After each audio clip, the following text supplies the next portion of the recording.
Welcome, clobberers and clobberanimals and clobberette and Trek fans and comics fans and every other kind of fans of everything there is to be a fan of and clobber in the universe, whether the clobberverse or whatever. We and that too. I don't know what the hell I was even saying. What? Burble, I don't know what that was. Just ignore it, folks. Apologies for the tardy beginning, my friends. It's just that had a little bit of technical issues there, but we're ready to warp away. We are ready to get moving, and I just am so happy to see you here tonight, my very dear friends. I hope you are having this a wonderful weekend, and hope you will continue to have a great Labor Day weekend. And more importantly, though, I hope you have a fantastic Saturday night Star Trek, because that's what we're here for this evening. Dun, dun, dun, dun.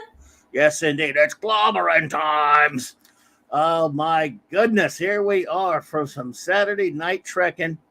4 more episodes of Star Trek Deep Space Nine. Let's see, before we say some hellos, I want to welcome the most wonderful first officer in the fleet. She's the best. She's the greatest. You know her. You love her. You or I cannot live without her. Love you. Number one. Welcome. Oh my goodness, I do not deserve that intro. Wow, I love you so much. You're so kind to me, and I love being here with you and with the 735 Club, with all the clobberettes, the clobbionis, the clobsters. I love you all so much, and it's a true honor to be here. And I'm humbled by your love and your amazing company, and how you all create this beautiful conversation. Each and every one of you mean the world to me. I love you guys. You guys are extraordinary, and I'm just so happy you're here with us tonight. Just a quick show note. Let's see here. Of course, things are back in business. It's Ed says over where I don't know where exactly where your neck of the woods is in the drop there, but Oz. it says it's Father's Day over there. It's Oz. Okay. Oh, cool. Yeah. Okay. Happy Father's Day to all of you fathers over there in that land. The land down under. The land down under, indeed. Well, fantastic. I did not know that. So I want to thank you all for being here tonight. Tomorrow night, of course, if you can, join us at the, it might be an earlier version of the Sunday Night Geekery at the Great Mark D with the C's channel, but please join us for that. Yay! Pre-Labor Day show there. And again, crazy stuff going on at all these Labor Day cons. Dragon Con, I've been looking at on that. They got some cool stuff going on over there. The one I used to go to all the time. So I hope my friends who are at Dragon Con are having a great time. Number one, how about we start with our hellos, our greetings, and then we'll get it down to beeswax. What about it? Yeah, let's do it. The boss always shouts everyone out because, this is the way we developed the show. We wanted a two-way conversation. This isn't, like a radio program where Clobby and I just talk away and we ignore the people in the chat and we seldom look to them. This is a really interactive chat where we're all Trekkies having a really nice conversation about Star Trek, and that's the way we brought this show together. So sit tight. It's going to take us a few minutes to roll through everyone's names. We do our best to make it a little bit humorous, but we have to say hello to everyone. And one day the room may be too big for us to do that. But for now, it's still intimate enough where Clobby and I get to shout you out and let you know how important you are to us. Absolutely. Let's see here. So let us be started. With us tonight, of course, we got a couple of crew members with us tonight. Our wonderful friend, Anti-Derivative Jill. Yay! Super nerd. She's a super nerd. Also a fellow INTJ. Indeed. Nerds amongst the geeks. Nerds, I tell you, nerds. Our great Chief of Security Officer, Lord Thoth. LT Avon lives, and long live the Legion, my friend. Yes, and Lady Thoth. Indeed. Hello there. Shout out to the lovely Lady Thoth. Dun, dun, dun, dun. Okay, let's see here. And also with us is the two great masters of the wrench. Of course, our great Canadian pal, uh, Mr. Chris Persia. What a Love you. fantastic friend. Thanks for all you do. Love you.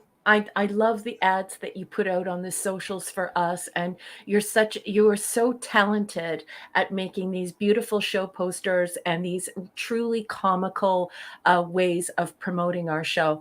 And here you work for all these big time shows with these big stars on YouTube that have hundreds of thousands of people watching them and following them, and yet you come here, do it for absolutely free, and do this for us. And I just want you to know that you're a great friend, and that we love you, and we really appreciate the everything that you do here, including wrenching. You're the best, baby. Mwah! Yeah.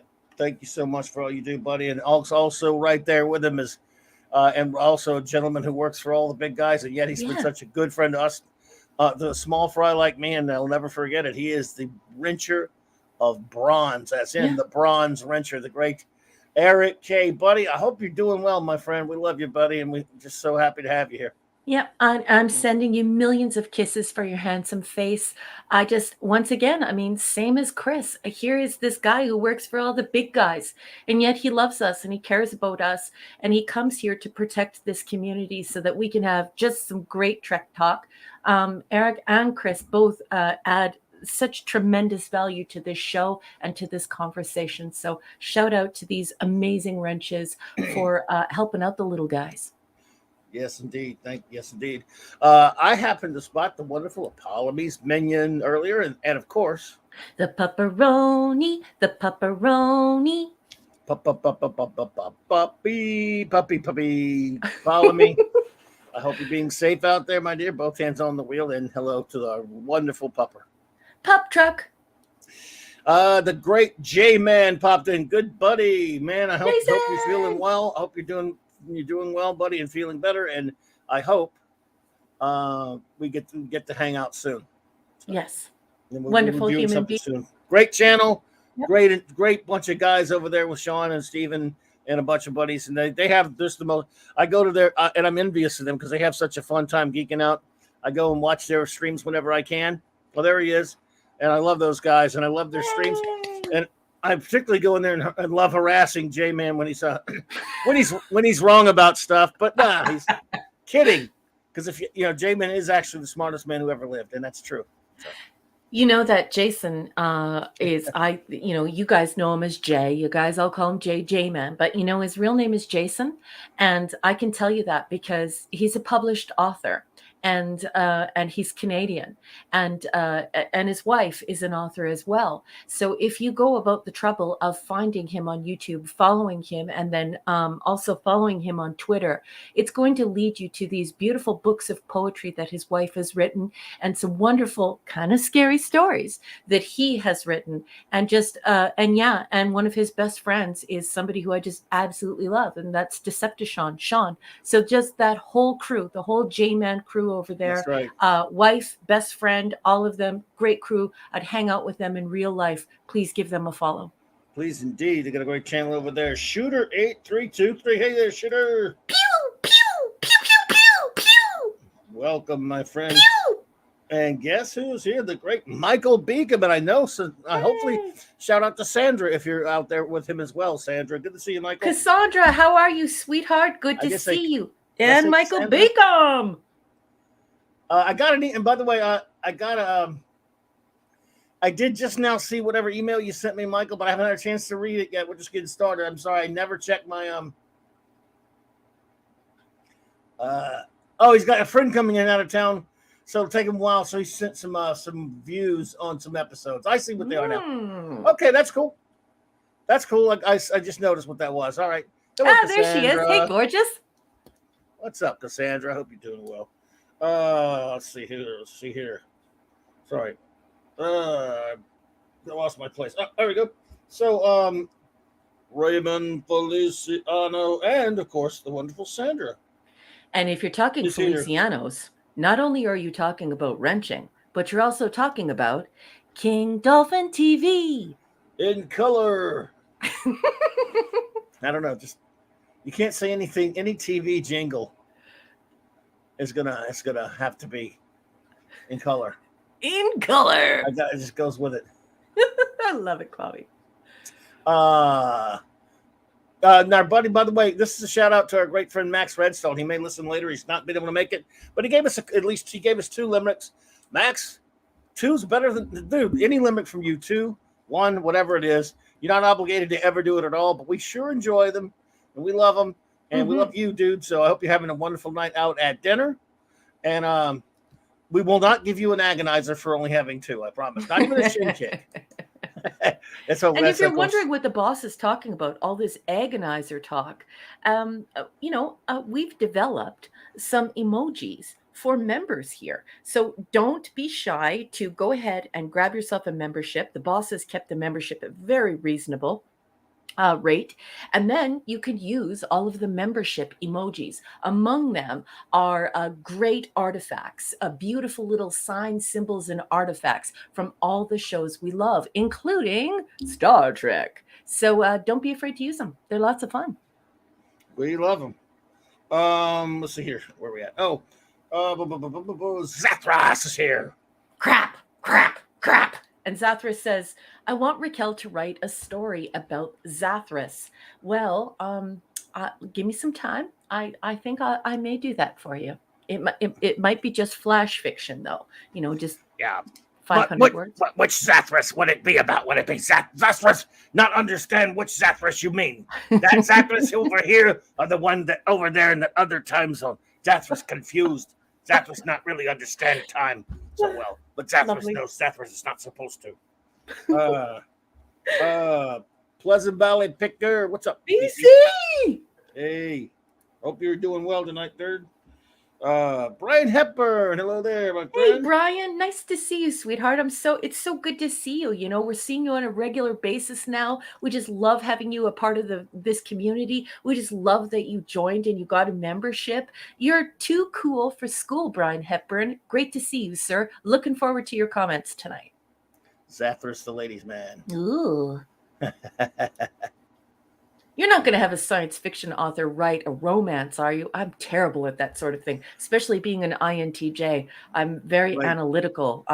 And if I were to write romance, it would be very robotic. Domo arigato, Mr. Roboto. Indeedo. Enigmatic Drop Bear, my friend. Great to see you, buddy. Hey, the erudite bear. Great to see you. Scuba Pete and Leslie. Scuba Pete! Indeed, good to see you, buddy. Hope you're doing well.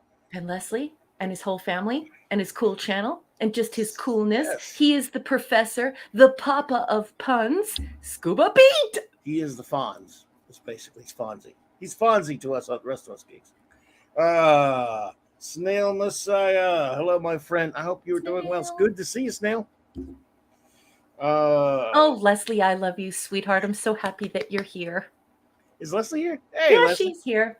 Hey, Leslie. It's because she's like the sweetest, coolest wife ever. You know what I mean? Like Scuba Pete's like the coolest husband anyone could ever have. But then he goes and marries the coolest wife anyone could ever have. They're just an adorable couple. I love them. Indeedishness. Masters, Maniac, Mexico, MMM. Hey. I would like to say that earlier on in the chat, our wonderful Triple M was saying that treatment took a lot out of him today.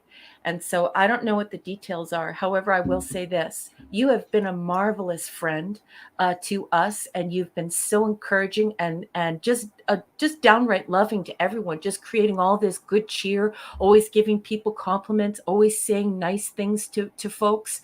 I don't know what treatment you're receiving right now, and I am so sorry that you were ill, but I want you to know that I'm sending all my love to you, and I'm sending all of Clobby's love as well. Yes, sir. And everyone in the chat, if you could please send out whatever good vibes, prayers, or anything you feel. You could be an atheist, an agnostic, a religious person.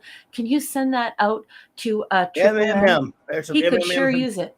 MMM in the chat, folks, for MMM. Hope you feel better, my friend.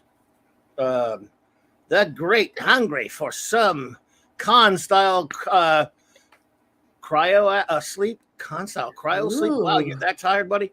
the great Hungry Ooh. Boy. And I'm going to see Rathacon tomorrow at the theater, by the way. Yee. Jelly, so jelly. I'm jelly. I'm jelly. And Hungry Boy is our fine artist here, an actual artist. He materializes here anonymously, though he is a comic book artist, and he is the official artist of this channel, this show, and my upcoming science fiction collection, soon to be on store shelves. Fantastic. Tyrell72. Hello there, my friend. Tyrell! I think to he see just ya. started his shift at work. Don't work too hard. Work Yeah, be careful. safe. And we Have a love, great love, time. love you. Yes. Slight break. I want to also thank anyone out there who, because I forget to do this sometimes, and I'm trying to make a habit of it. Lurkers, anyone lurking, we just, hey, we love, of course, you're always more than welcome to chime in and say hello and just say, hey, I'm lurking, and just acknowledge, or you don't have to at all. The fact that you're there and lurking, we love you and appreciate you for that. And anyone who is listening later on a download or listening or watching on a download or whatever you want to call it. I don't have a perfect name for it, but our good buddy Eric O'Sullivan, for example. Eric, buddy, been too long, man. She says it better than me. In case you guys happen to be listening or watching, shout out to you, my friends. Yeah, for sure. And anyone else, like I said, all you have to do, you drop a comment. If I know you're someone who watches it later on a download or something, you don't have to. I mean, if you don't feel like being shouted out, it's no biggie. You don't have to, but we will definitely do so if you do. Linrod, welcome, Linrod. Linrod. Classic Comics. Hey there, my friend. Good to see you. Hello, Classic Comics. Good to see you. Dave G. Sound. Hey. Thank you for joining us. Looking forward to the convo tonight. Absolutely, Dave G. Double C. Welcome, Double C. Hello there. And who's here but Wolfie? What she said. Grim. Hey, Grim. Love that name. Grim. I absolutely love that. I love it. The Catman, a.k.a. D.D. Myers. And his lovely wife, Catman. I hope you're all doing well. And I don't have anybody else actually yet, but anyone else who pops in that I know of, anyone else who pops in, I will. I'll get him written down, and we will acknowledge him at the first opportunity. So I want to say, I guess now we will start getting down to the beeswax of what we do here, and we always like to start with a bit of a slight recap for those who may be new or hearing us for the first time. Saturday Night Star Trek has been going on since January of 2021, when we started from the original series, the beginnings of the show, because as we all know, Star Trek only ever really existed legitimately, even though this month is Star Trek month. It's the anniversary, a fixed 56 years of the existence of the series and of the creation of Star Trek. Oh my goodness, Six is here. Right? The gorgeous Six has arrived. Hello, beautiful lady. You did not need to send us $10, but it helps keep the lights on. Oh. We love, love, love you. And Six says, I am just dropping off this shipment of hellos and love. So everybody in the chat, send that love back to this beautiful woman who is such a great friend to one and all. Beautiful, lovely Six. Thank you so much, my dear. Love you. And you were too kind. Thank you so much. Thank you. I really appreciate you, Six. So basically what we do here is, for those who are not familiar with Saturday Night Star Trek, like I said, the only legitimate Star Trek is from 66 to 05. The Gene Roddenberry creation, and even things that were created in, with the same name after he left us on those series, we consider to be part of the real deal canon. And everything after 2005, we like some better than others, of course, but anything after 2005 is not legitimate Star Trek. Hello there, Chuck Lee. Welcome, my friend. It is that stuff is Star Trek in name only, and we deny it and we call it filth. So it is. We started in 2021 January, where we started with The Cage. We reviewed all of Star Trek: The Original Series, the animated series, the original crew films, Star Trek TNG, and now we are just getting into the meat of season 2 of Star Trek Deep Space Nine. And this we just bring you 4 episodes a week. We read a little bit about the synopsis of the plot of the episode. We discuss it a bit. We rate it. And then we turn it over to our fantastic friends in the chat. And we get their any ratings and thoughts they may have on the episode. It's time consuming. It takes us a little while because we're somewhat thorough. Obviously, we don't go through every single solitary detail of the episode. And what we use as reference would be this wonderful book right here. And I will now turn it over, that is, to my wonderful first officer, Commander R.M. Briggs, and she will explain a bit about the book, and then we'll get along with our first episodes of the night. Well, the boss has thrown it over to me, and if you're new here, I'm your XO. And so the first thing I'm going to say is Dave G. Sound says he has to be a passive listener tonight. His wife is away at a family reunion, and the doggy is worried and bothered, missing mom, sort of wondering what's happening. So we might not see any comments in the chat from Dave G. Sound. I want everyone to know he's not ignoring you, but he has to go into Clobby radio mode. So he'll just be listening in. He won't be participating in the chat. Dave G. Sound, we love you so much. I may shout out to you a bit tonight. Don't feel obligated to call back to us, but I want you to know, honey, your comments will be missed because you're so smart and fun and just great to be around. We'll miss your comments, but I hope you enjoy the show, sweetheart. And anytime you want to pipe up, don't feel obligated to participate in the chat, okay? And thank you for letting us know.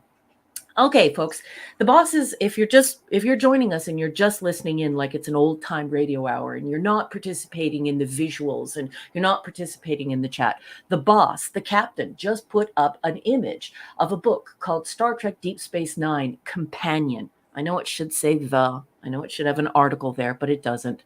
It's written by Terry J. Erdman. Now, this is the husband of Paula M. Block. And of course, many of you would know Paula M. Block as she is a prolific Star Trek author. She's a great author. She gives great, really, really brief synopses of these shows. And what she also does is she goes above and beyond to get original source material. Now, there's a cacophony of opinion and factoid and a lot of BS out there, especially with these user-generated sites. Paula cuts through all of that and brings you original source material. She's riding second chair on this one, and she's going to watch her husband do the talking. Please know now, her husband is a little bit more long-winded than she is. So we're going to read that summary, and then we're going to get to it. So let's start off with... Midnight's Oblivion, by the way. There we go. Well, so, hello. Hello. So we're ready for our first episode then? Let's do it, boss. All right, let's go. Here we go. There. That will be Cardassians. Yes. Gotta find it. There we go. Cardassians. There we go. There they are, Cardassians, the Cardies. Season 2, Episode 5. Yes, folks, we are on DS9, Season 2, Episode 5. We all watched this, well, most of us anyway, for the very first time on October 25th, 1993. Now, this is an international show, so I need to call out the production number, and that is because this show has many trilogies within it, and they busted up the pilot and so on and so forth. What ends up happening is that on the different streaming services, everybody's getting all different sorts of numbers on what episode they're on. So just to keep it straight, just so you know, we're on Prod 425. Okay. Neurotic Amanda Bears here. Hey, Neurod! Welcome. All right. So now, let's stay copyright compliant. I'm going to go ahead and I'm going to be reading from Deep Space Nine Companion.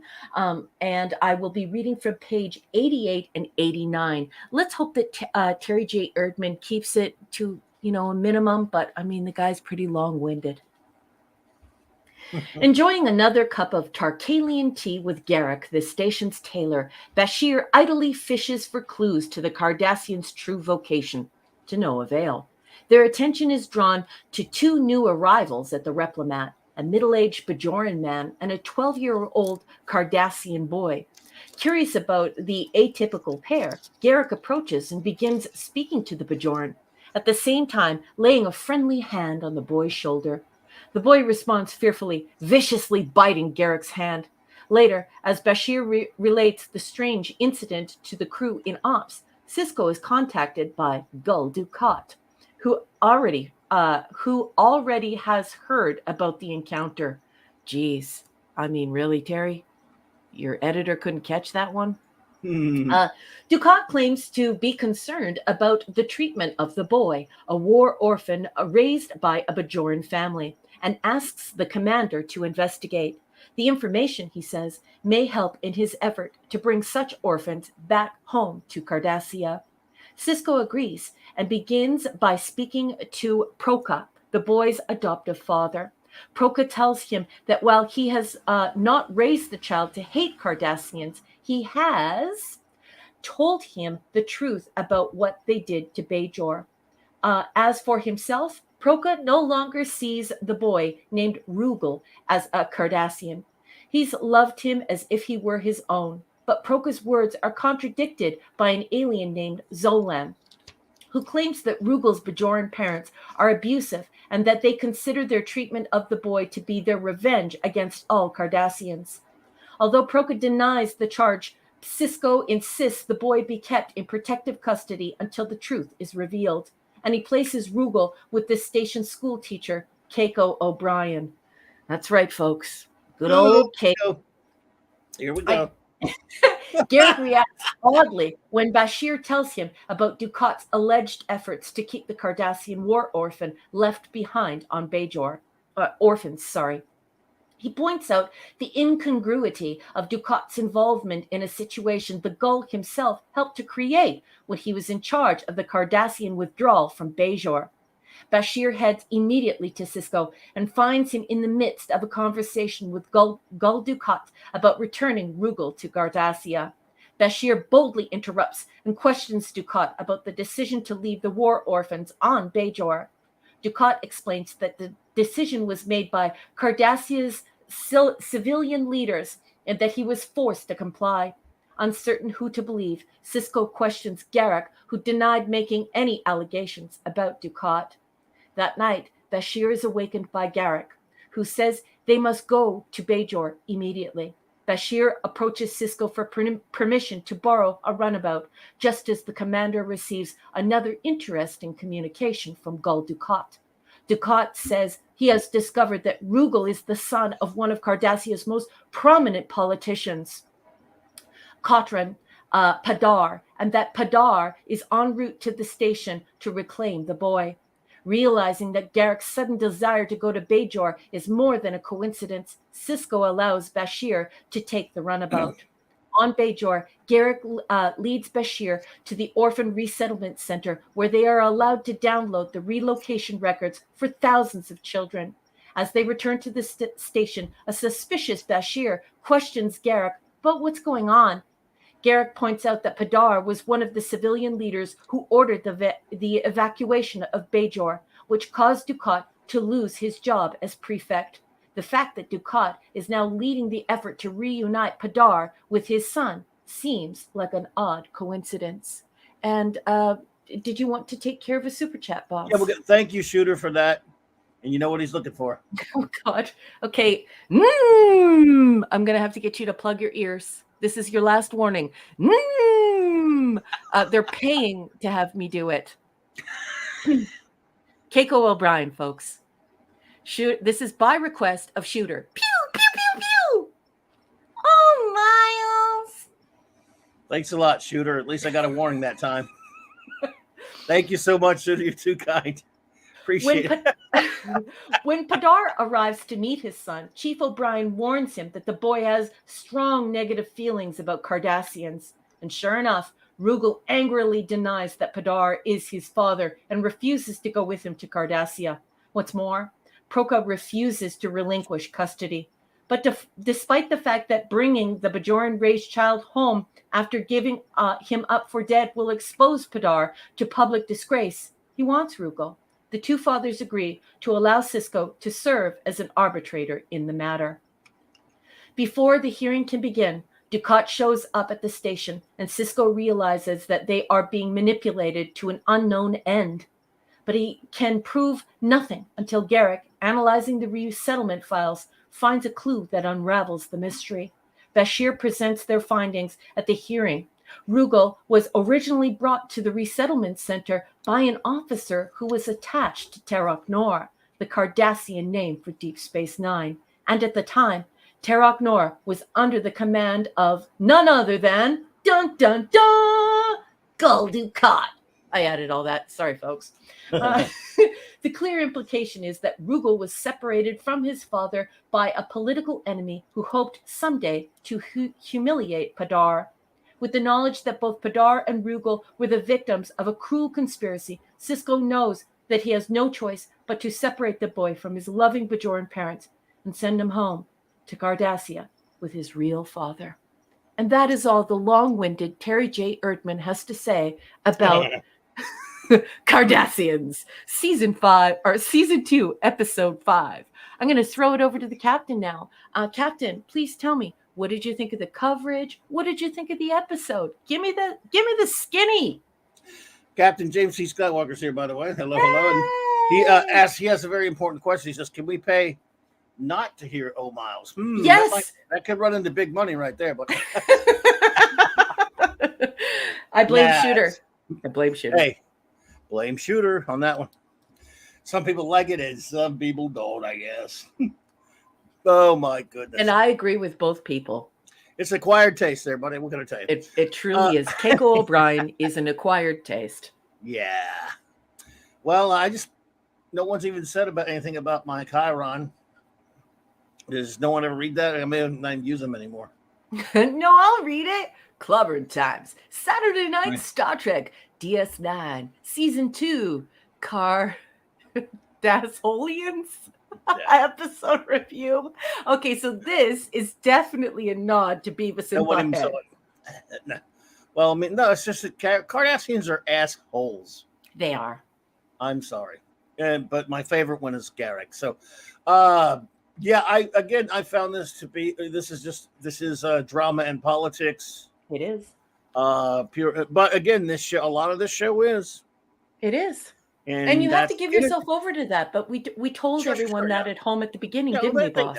They all know it, and it's in a science fiction setting, so that does add a nice twist to it. Stuff a lot of times you can do certain things with drama inside that setting, which facilitated quite well by science fiction. So it's fun.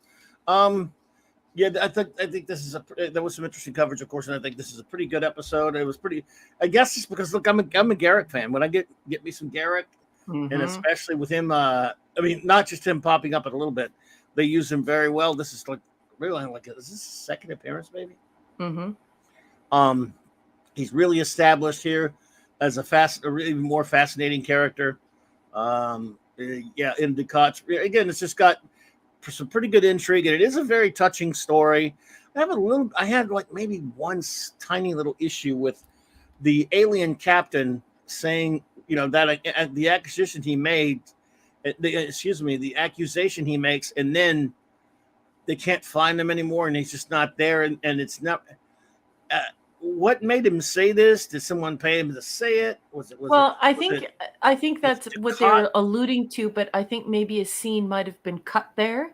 And if Terry J. Erdman wasn't so bloody long-winded in his summaries, we could dig into some of this production matter. But it's difficult to dig into the behind-the-scenes production stuff because, oh my goodness, like. He uses 7,000 words to say what he could say in 500. Yeah, it's not like they were, somehow inferring that or insinuating that Gul Dukat or somebody like that paid the alien captain to say that as Shooter. As soon as I said that, it popped in the chat. I don't think so because it wasn't. This was he might have. He might have. I just don't know. It didn't seem like he had the time. The time doesn't work for me, but maybe.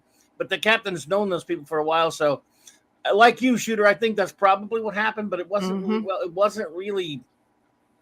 They don't really explain it. Look who's here. Katie's here. Katie Carr. Hey there, Oh, Katie. she's back from Vegas. She says, hard to believe the con is over. Oh, I hope you had a wonderful time, my dear. Nice to see I you, bet it was sweetheart. fun. Yeah, great to see you, Katie. I hope you were doing well.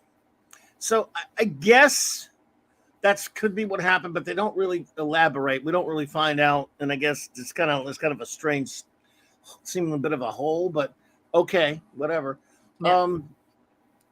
But anyway, go with any notes you have. Okay, if you're new here, when the boss says go to your notes, I rewatch Star Trek every single year starting on January 1st, and I watched the entire 735, 66 to 05. And so I thought, what could I add here? And if we're not going to plod through this scene by scene in review. And so I decided to take notes. So every time I watch an episode, I take out my trusty pencil and my trusty paper, and I write notes. And these are those notes. More political drama and more political commentary. This time, we are talking about children left behind after a war withdrawal. Now, those of you who are in Generation X and perhaps those on the cusp of being boomer know that this was a pretty popular topic when we were growing up.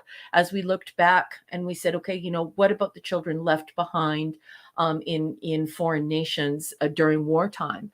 And they were children that soldiers had with local people. And so that this is a very common theme. So that socio-historical context is very important because for our generation, this is a huge issue where we were saying, what's going to happen to these kids? I think it's weird how insubordinate Dr. Bashir is. He's becoming more and more obnoxious as we go along. He's such a leg humping character. It's just, it's the dog you want to neuter. Keiko, oh, Keiko, please, Keiko, take away the mucus dinner. The mucus dinner. Come on, Keiko. We move into some commentary on prejudice. So we stay on this commentary about prejudice for a little while, and Keiko admonishes her husband, who actually doesn't have any of those. He's not prejudiced, but when you're geared for war speak, coming back to civilian speak, there's a huge correction in diction. There's a huge correction in tone. But we know later on, obviously, that O'Brien is not prejudiced at all. However, that doesn't stop Keiko, dear Keiko, who yells at her husband in public, from sort of accusing him of being prejudiced. Then we have some direct references to the Jewish Holocaust. He mentions the 10 million, the young boy, Rugel. He's very upset about this. I did not like the fact that the children are rejected by their own people and their own society. So this is, once again, if you're Gen X or on the cusp of being a baby boomer, you have seen this in many war movies where, the children from these soldiers, they didn't have a country. They didn't belong in either country once these soldiers had babies with local women. So it's quite sad. But to watch them being rejected is quite heartbreaking. I think it's hilarious that Garrick mispronounces Padar's name and calls him Pudar. Because I laugh every time. Pooh! Hey, it's Pudar! Hysterical. If you pick up on that, like I do every time, it's always cause for a good giggle, despite the fact that this is a very serious episode. We move right back into the children being left behind in and after war. That is a major theme in this episode. Then we have a very interesting conversation about the nature versus nurture in custody and adoption. So I thought that is a very interesting conversation. I said, this is a good drama, and we have a nice encounter with Garrick. Garrick is a wonderful character. However, this is not science fiction. It is great storytelling. It's a drama, but it's not science fiction. And those are my notes. Yes, and I really did like a lot of some of the stuff with O'Brien, not so much with him and Keiko, but actually with him and Rugel. And he's trying to sort out some of his own issues because he's been at war with Cardassians. I mean, let's just face it, this show never makes it easy to like the way let's just say Cardassian society. I mean, we love Garrick; he's such a great character, but you wouldn't turn your back on him either. No. Picard's despicable, but he's a great character in a bad way. He's a great character in a bad way. He's a rotten, But so they make fascinating characters and very, very nuanced antagonists sometimes. And yes, like O'Brien said, he said there's nothing. He tries to tell Rugal there's nothing wrong with being a Cardassian, and there's some great Trek dialogue in there, which I really like when he's trying to, to help Rugal and stuff like that. I just love the character of O'Brien. They always manage to use him so well. Garrick's fantastic. So you're right. I don't know there, your Muslim uncle. Hey, welcome. What's up, my friend? Bless you. Hope you were doing well, sir. So, like you said, and like we've this is not necessarily deeply science fiction, but even in non-science fiction episodes, since these are this drama, this political stuff, this philosophy is happening in a science fiction setting, that does allow you to do certain things. That you could do certain things. You can hodgepodge, you can mash things up from different types of philosophies and tell interesting stories by using the mechanism of science fiction as even if your story at its core isn't. And I think that's always good for the drama of this series. And this is a good, very solid dramatic episode, which is powerful. And it's really disturbing how that they basically come out and say that a child without parents has no status in the Cardassian society, which is just awful. So it's very well done. And again, Garrick is just Andrew Robinson is just always so terrific as this character. He is. It's just extraordinary. Yeah, and the teleplay on this is James Crocker. But obviously, we have the short story authors here, so we have these wonderful stories, and then they're converted to teleplays, right? So the story is actually Jean. This is probably pronounced as a V, although it's a W. Voland, and then we have John Wright. And so it's very obvious that they grew up in a time where people were asking themselves, what are we going to do about the children left behind in Korea? What are we going to do about the children left behind in Vietnam? What are we going to do about the children left behind in this country, and it just creates an impossible scenario. So they were quite keen to that. And then like you said, this being set in outer space, they're able to touch upon things like the Jewish Holocaust, and then to touch upon things like nature versus nurture and adoption and how that works, and they're able to move through that because they're able to make it otherworldly. They're able to touch upon that topic, and to great effect. I mean, it's not as though this is an attempt at sociology or an attempt at critical theory, and there's no hyperdidacticism here. There's nobody trying to send you a message. There's no hegemonic behavior happening here. No one's trying to control what you think. They're simply presenting ideas that they saw in society and letting you decide for yourself. They're having a conversation. Exactly. And not admonishing the reader and saying, bad reader, bad viewer, bad. The good stuff gives you a conversation. The bad stuff gives you a sermon. Yeah, and it's important because, a lot of these writers in Hollywood, they left to go to big cities to pursue their dreams, and many of them didn't even finish high school. So them behaving as though they're sociologists or anthropologists or they're communication scholars, and they're here to help to change your ideology is quite preposterous. It's incredulous.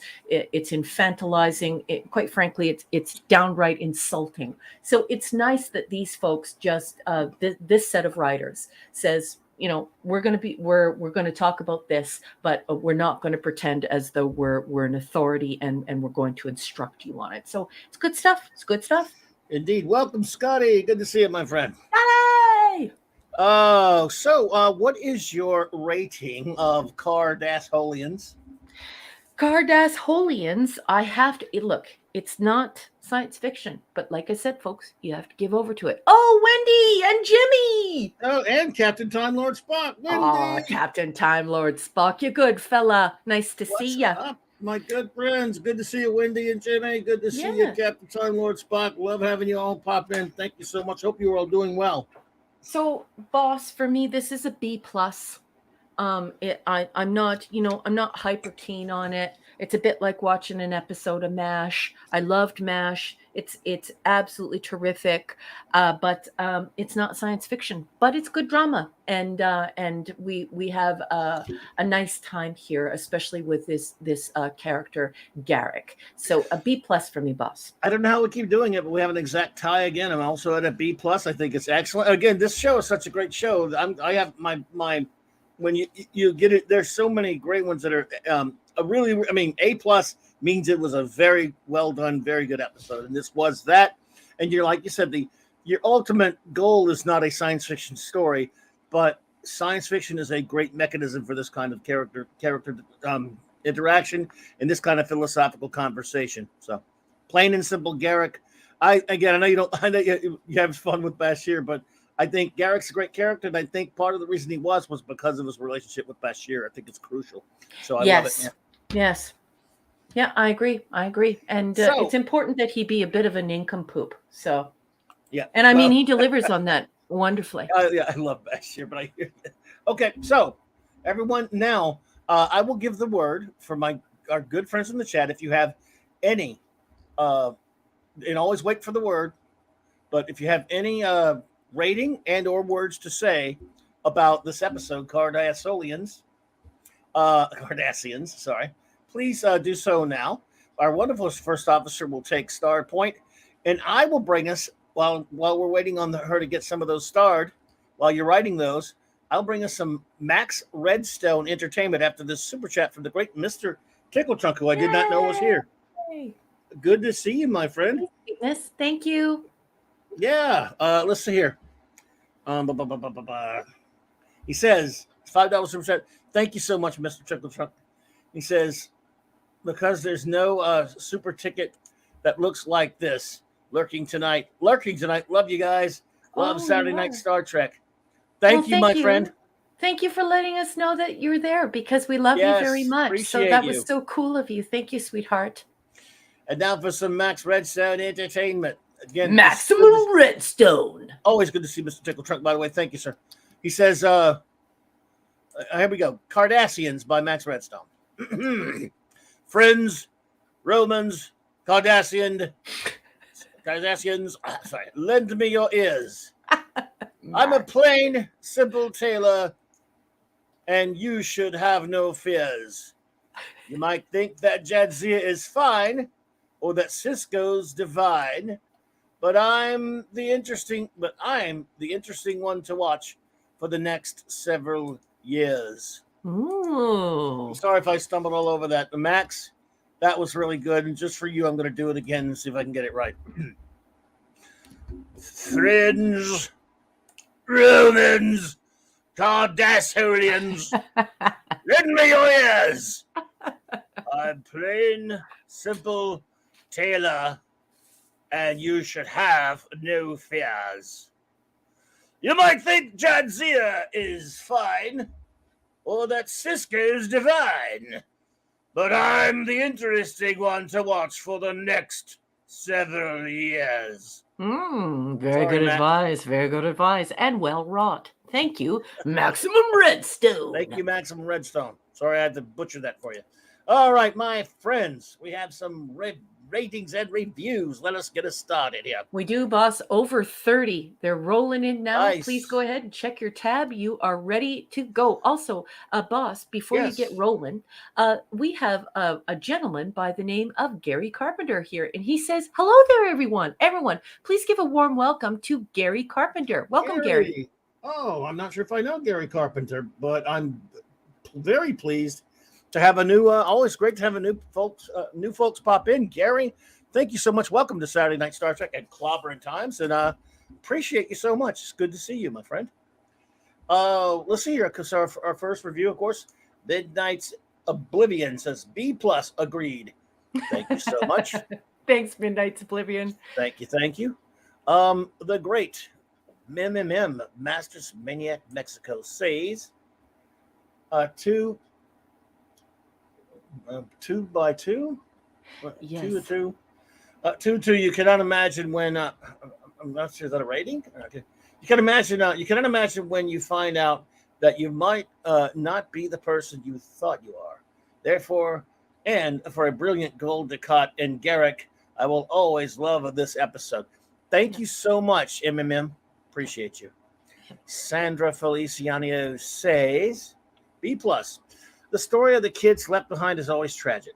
Yeah. When it's because of political or revenge reasons, it's more than sad. It's shameful.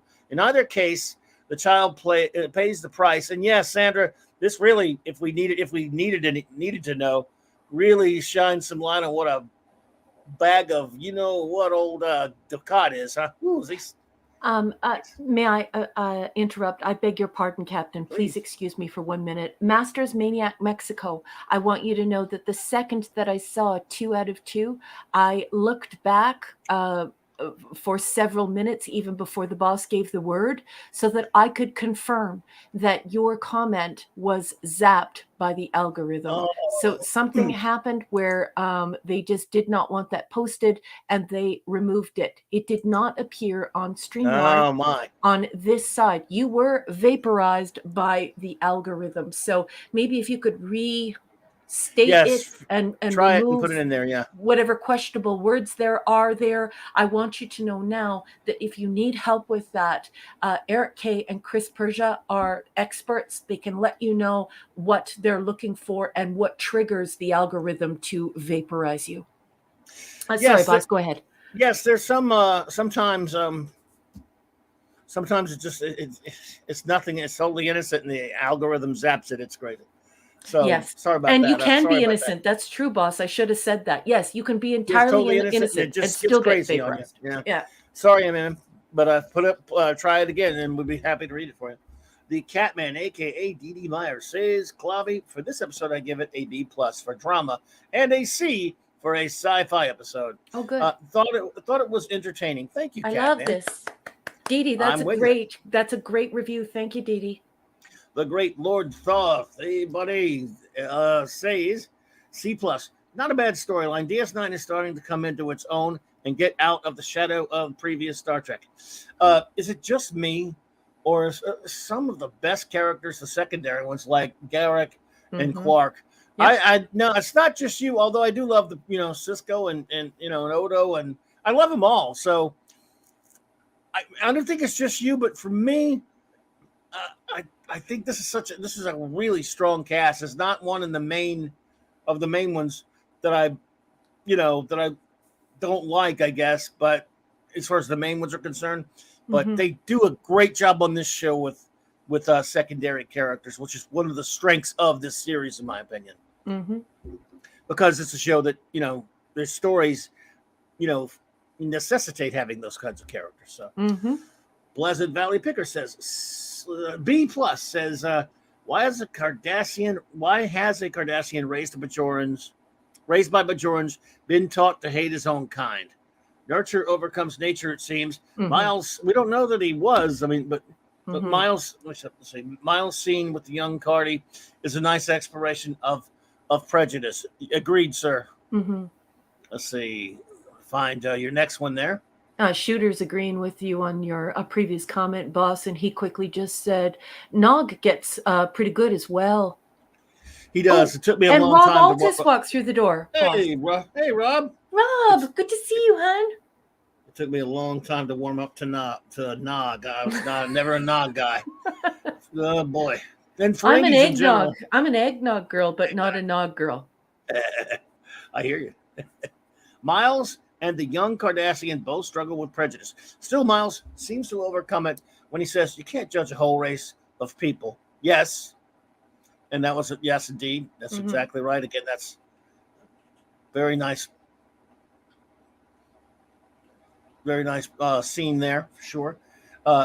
Makes a powerful point without hitting us over the head with a woke stick. Indeed. Garrick and Bashir finding the Cardi children on Bazar is disturbing. Should they not know their own culture? Yeah. Good point. Let's see here. He was a political pawn at the end of the episode. At the end of the episode, goes off to a future not of his own choosing. Perhaps this episode should have been titled "The Sins of the Fathers," plural. Although that would have been one letter away from an excellent TNG episode. Indeed, it sucks when children have to suffer for the mistakes of their elders, that their elders make. Excuse me. Absolutely, Pleasant Valley Picker, and that fine review. And yes, I'm right there with you. The great Eric K says, "B, I love an episode with Garrick in it. Good writing and a fairly strong story. The evil Ducat returns. Yes. Boy, is he rotten. Whew. And that they're not the next Amanda Bear says. B, not a favorite of mine, but it was decent and had Garrick in it. Says it all right there. If it's got Garrick with a big role, it's always going to have some really just the guy. He's incredible. I love him. Masters Maniac Mexico, I want you to know, sweetheart, that the second one did get through. Triple M says, hope this one got through. And yes, indeed, it's innocent till you prove me guilty. But Gotcha. remember the advice you got in the chat from the great Eric K. You can get zapped even if you're entirely innocent. So don't you worry, sweetheart. That's weird. When you reposted it, it came through, and the boss has it in his folder as we speak. That's Google for you. I'll get right to you there, buddy. Thank you. The wonderful, lovely Katie Carr, who I want to hear all about I would love to hear about your fun time at the TrekCon last week. One of these days, if you want to tell us any fun you had there, or send it to us on the later on the Twitter anymore, email or something. B plus says Katie. Yay. Yep. Again, it seems to be a very popular rating for that one for sure. Let's see me find Master says, okay. For me, it is an A plus, as I have a very personal approach to it being a German. At 14, I found out that my grandfather was involved in the NS regime. And oh my goodness. And now I have an uncle living behind the wall. Oh my goodness. I hear you. Very difficult. Yeah, not good at all. Not good to live with at all. I totally understand, my friend. Chris Persia says, B, an interesting space drama mystery, yet Keiko once again shows how culturally insensitive she is, knowing that Rugal was raised Bajoran, yet decides to prepare Cardassian dishes for to welcome him. Yeah, that right. That was shut and up, it's Keiko. mucus. What is wrong with you, Keiko? I'm mad at Keiko for that. I was like, what is wrong with you? Yeah, she's not a pleasant person. I mean, the woman in real life, Rosalind Chow, what a gorgeous woman. I mean, she's simply stunning. And she isn't even as pretty as she actually is on the show. Like they sort of make her look not as gorgeous as she actually is. And I'm sure she's the kindest woman in the world. I've never met her, but giving her the benefit of the doubt, gorgeous woman, beautiful person, I'm quite sure. But this character is rotten. I don't like Keiko. She's annoying. Yep. Okay, we have, by the way, Michael Beacom had shoot me an email earlier. He was not able to at least be here at the moment, so he sent me reviews of a couple of the episodes. So here we go. Cardassians, he says, he gave it a C minus. He said, I can't fault the acting, but I fault the concept. As an adopted child myself, my nightmare was that someone was going to show up at the door and to take me, like claiming lost luggage. Oh my gosh.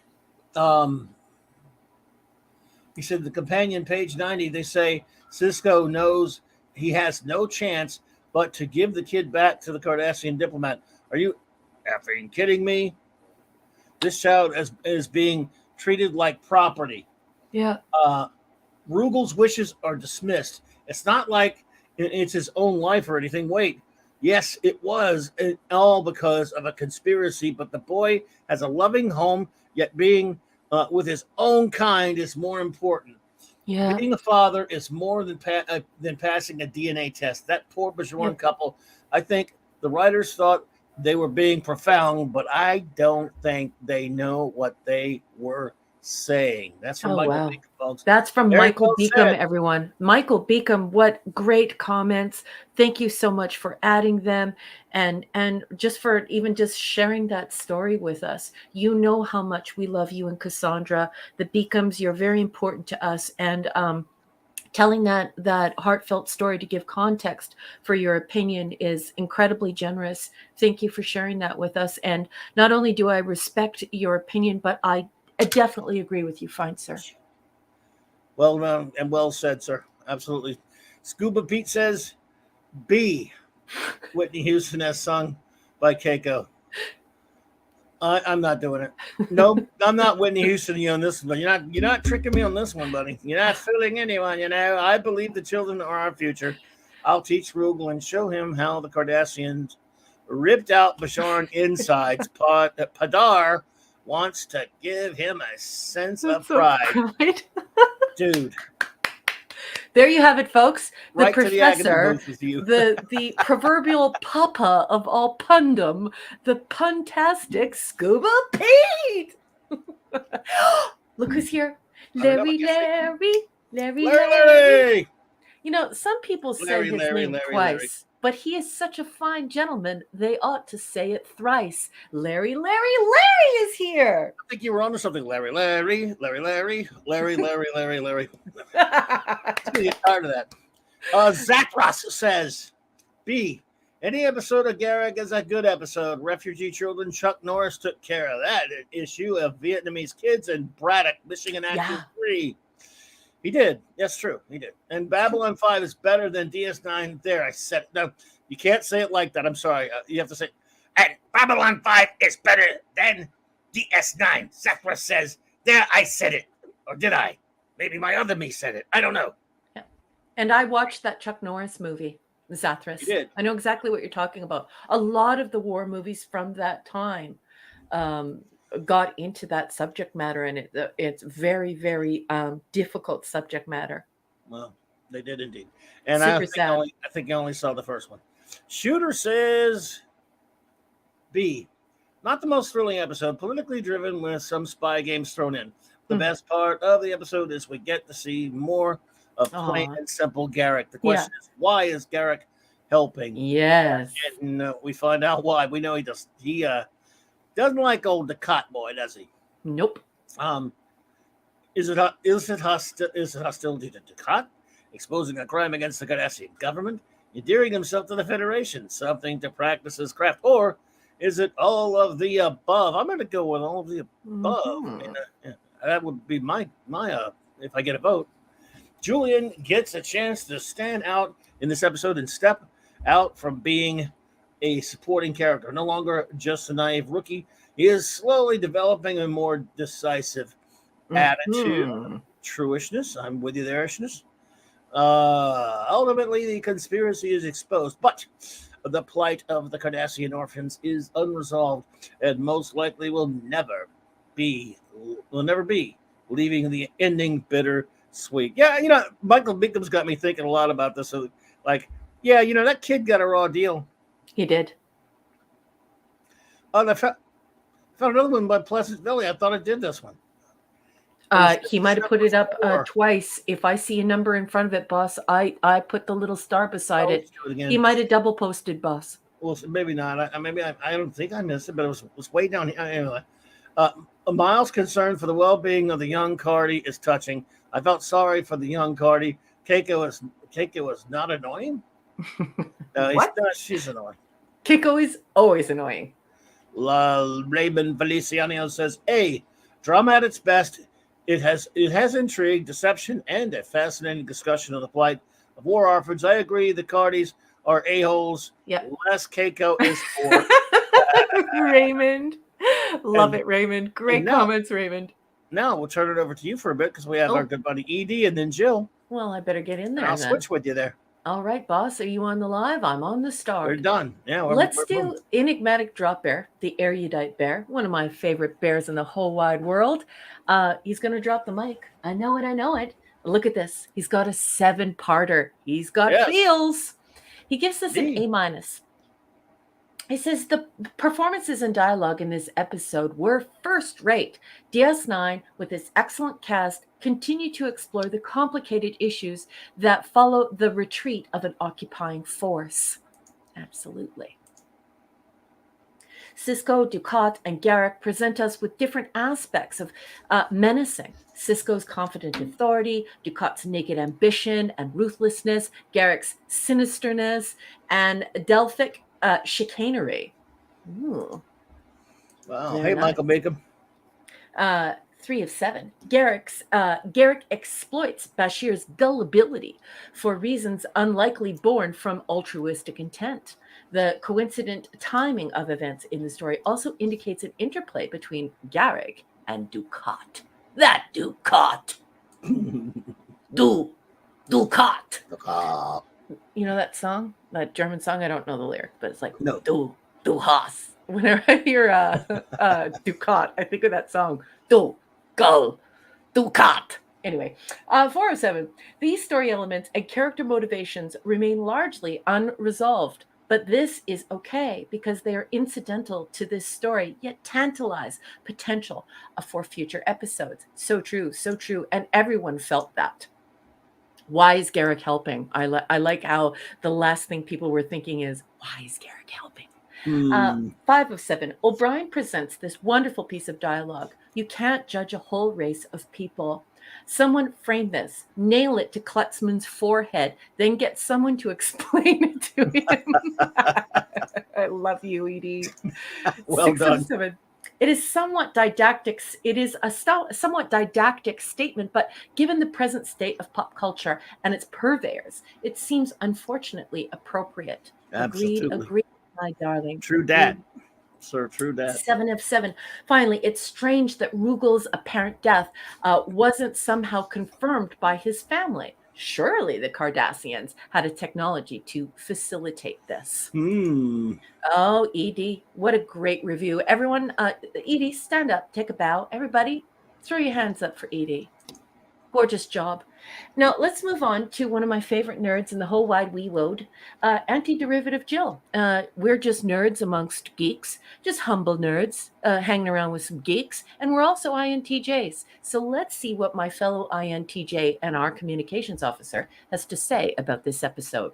Jill gives it an A-. She says, Julian and Garrick have my favorite friendship in this series. And this episode presents it in a constructive way through the orphan Cardassian story. Garrick is a software engineer.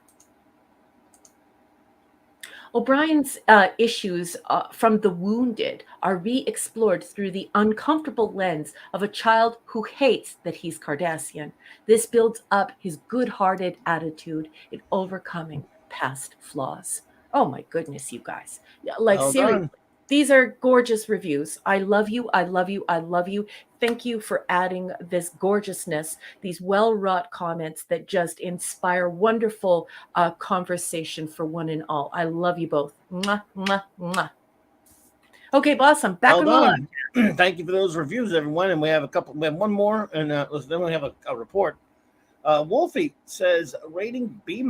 A good episode, more setlit 3 callbacks from Miles, and certainly not the last Garrick plus Ducat. More, please. There'll be more Garrick Ducat to come. Tracknor, first we hear of this this mentioned. Nice world building going on with us. Is the station's former name a play on Tech Noir? I don't know. The famous nightclub? I do not know. Very cool. Could well be. And now we have a side note here. We have from our wonderful friend, we do, Katie, a Trek con report, because she was at that con, I believe, maybe last weekend it was. In Vegas, right? Is that where it was? There's part 1, boss. And go to the part. I thought that was. There it is. Oh, it was ahead of it. Sorry. She's okay. The Trek con from Katie. Met Terry Farrell. She's lovely. Oh, absolutely. Kate Mulgrew, Janeway, my favorite captain and hero. Jerry Ryan, 7, my inspiration and favorite female in Trek. William Shatner, legend. Met him last year. Okie dokie. TrekCon Part 2. asked a question to Kate Mulgrew during her panel and during the Voyager panel. Was that your first time? Was that your first time to meet Kate? By the way, Katie, I I believe think it might have so. been. Yeah. Okay. I cosplayed as 7 of 9 and finished as a Aw. finalist in the costume contest. Fantastic. Yay, sweetheart. Love That's it. That great. is That's wonderful. that is absolutely fantastic, Katie. Dave G Sound, stop saying that out loud, or I'm going to send you shin kicks. Your Uh oh. agonizer, please. Yes, because we don't want Max Redstone to hear because he'll say "Elaborate" like that. Stop it. Sorry. Your agonizer, please. I'm Your agonizer, please. I'm starting to like. I hate to admit it, but I kind of like the way that stupid alien says it. My goodness. All righty. Well, we need to step it up and get some speed into these do reds. So it. let's move to our next episode. Are you ready? We're going to have to exceed the new warp engine rule. Right. Let's do it. Let's do it. The next episode is Melora. Melora! This is season 2, episode 6, but this is an international audience, so I should let you know it is prod code 426. And we all watched this for the very first time, well, most of us anyways, on November 1st, 1993. Let's stay copyright compliant, shall we? Oh, look at all of you. You all deserve shin kicks. Kick time. Give me your agonizer right now, all of you. You and your Alamarine. Let's stay copyright compliant, shall we? I'm going to be reading excerpts from Deep Space Nine, The Companion. Should say The Companion, but it doesn't. It's just Companion. And this is written by Terry J. Erdman. This is the husband of Paula M. Block, a prolific Star Trek author, wonderful author who does not use all these different sources and rumors and all this stuff that's out there about Star Trek. She actually uses original source material. So it's quite wonderful, and I trust her. However, her husband takes the lead on this book, and he's a bit long-winded. I apologize. We'll slog through it. Please turn your hymnal to page 92 as we listen to Erdman drone on about Melora. I'm reading extemporaneously if you're new here, so go easy on me. Dr. Bashir is eager to meet Ensign Melora Pazlar, a cartographer assigned to chart the Gamma Quadrant. Because Melora is Starfleet's first Elysian recruit, Bashir and O'Brien have been working overtime to make the station accessible to someone accustomed to low-gravity environment. Melora requires a special wheelchair, which Bashir has replicated for her, and braces to get around in DS9's gravity. O'Brien has set up special ramps where possible and has modified living conditions in her quarters. Melora's personnel files reveal an impressive woman, but one who won't tolerate being coddled, a personality trait that's verified with a vengeance when she arrives. Melora despises being considered a person with a problem, and she is not happy when Sisko tells her that he did not intend to let her take a runabout to the Gamma Quadrant alone. Dax is assigned to accompany her. Later, Bashir visits Melora at her quarters and successfully parries her attempt to put him on the defense. Taken aback by his pleasant determination to befriend her, Melora accepts an invitation to dinner. And I'm being distracted by all of these wonderful gifts you are receiving from the great Cardinal Sin. Cardi, welcome. And Brett Cohen, good evening, my friend. Bossman, are you there? Thank you so much. It's good to see you. Thank you for the $9.99 super sticker, the great Cardinal Sin. Gil, how's it? Good to see you, buddy. I hope you're doing well. Thank you so much. Appreciate you, bud. I hope you're having a great night. And Brett Cohen, thank you so much. He said for a $5 super sticker, says, Globby, your ad was for a puke hard.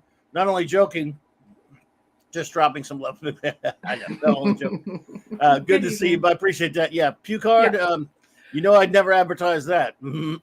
But thank you so much. This Brett, is a filth-free zone. Yes. And if ever the filth enters the room, we just call on the clawbony.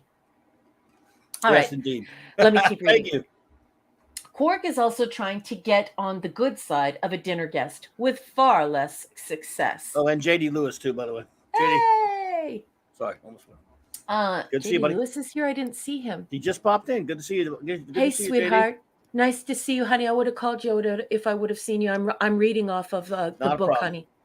Go for it. Okay, Quark is also trying to get on the good side of a dinner guest with far less success. Follett Cott, an old business acquaintance of Quark's who served 8 years in a labor camp for a deal gone sour, has made no secret of the fact that he's returned to Deep Space Nine to kill the Ferengi. When offers of wine and women, and song that should say, but offers of wine and women fail to win over Cott, Quark appeals to Odo for help. Although the constable enjoys seeing Quark squirm, he agrees to look into the situation. However, as he points out, he has no reason to arrest Cott unless Cott actually attempts to harm Quark. Just prior to leaving for a mission in the Gamma Quadrant, Melora suffers a fall, and Dax has to help her to the infirmary. Melora's injuries are minor, but the incident leaves her feeling humiliated until Bashir reassures her that no one in space is completely self-sufficient and that it's all right to count on others. Melora's feelings for Bashir reach a turning point, and she decides that she can trust him on a personal level. She invites him into her quarters and turns down the gravity, allowing him to see her fly and to learn to fly himself. The pair are soon entwined in a passionate mid-air kiss. En route to the Gamma Quadrant, Melora allows herself to confide in Dax and expresses concern over getting involved with Bashir. Dax encourages her to enjoy the moment and forego thinking about the future. When they return to the situation, Bashir has a surprise from Station. Sorry, not situation. Sorry, I'm reading. Cold read. Station. Bashir has a surprise for Melora. He's been researching an old neuromuscular adaptation theory that he thinks could allow Melora to move around without her wheelchair or her braces. The therapy proves extremely promising. However, Melora's delight at her increased mobility is tempered by the knowledge that she will have to stop using the low-gravity actuator in her quarters because it will confuse her motor cortex. That night, Cott is prepared to make good on his vow to kill Quark, but the Ferengi manages to convince him that the 199 bars of latinum Quark is about to receive in trade might be better than revenge. However, after Cott receives the latinum, he kills Quark's traitor associate and takes the Ferengi hostage. Cott drags Quark to the runabout, the one in which Dax and Melora have just returned. Cott orders them to take it out again, but when they do, Cisco snares in with the tractor beam. Cott warns Cisco to release the ship, then fires his phaser at Melora to prove he's serious. Cisco, O'Brien, and Bashir beam to another runabout as Kira releases the tractor beam. When Cott discovers he is being pursued, he orders Dax to fire on the second ship. Dax, who notes that Melora has regained consciousness, stalls long enough for the injured Elysian to crawl over to a control that disengages the runabout's gravity. Cott is thrown off guard by his sudden weightlessness, which allows Melora to take advantage of the moment and disable him. After they return to the station, Melora tells Bashir that she has decided to discontinue the treatments, which would have allowed her to be like the others, but would have changed who she really was. And that is all the long-winded text has to say about Melora. Boss, what did you think of the coverage or the episode, both, one or the other? Give me the skinny, boss. What'd you think? Well, I liked the episode a lot. And I do have a confession to make about that. I mean, Daphne Ashbrook. Yeah. That's my confession right there. You don't need any more. Oh, you need more? Okay, it's interesting. I always talk about what a lover of redheads I am. Yes. I don't know. She almost looks as good as a blonde as a red. Daphne Ashbrook, for those who may are Doctor Who fans, will know her from the mid 90s Doctor Who pilot. When they tried to bring it back, in conjunction with the BBC and Fox, and the Paul McGann pilot, which I personally hated the pilot, but she was, of course, lovely in that thing, and she's just adorable in this. She's wonderful in this episode. I think she's fantastic. I just love her. Good God, I love this character. I love her, but maybe it's just because she's so beautiful. I don't know, but I'm just kidding. It's not. She's a very talented actress, and I like the character of Melora. I think this is a touching and fun story. and some of the stuff with Quark, especially with Quark and Odo, I thought are pretty fun. Some fun moments there. Overall, yes, it's just kind of a I don't know. It's just kind of a off track episode a little bit, but that's okay too. Good characterization, stuff like that. I found it to be thoroughly enjoyable. I like a lot, and there was definitely some science fiction components to it with Bashir trying to cure her, if not really cure her, but help her adjust to new gravity and all that stuff like that. So, all in all, I find this to be a very entertaining, very well written, fun and touching episode.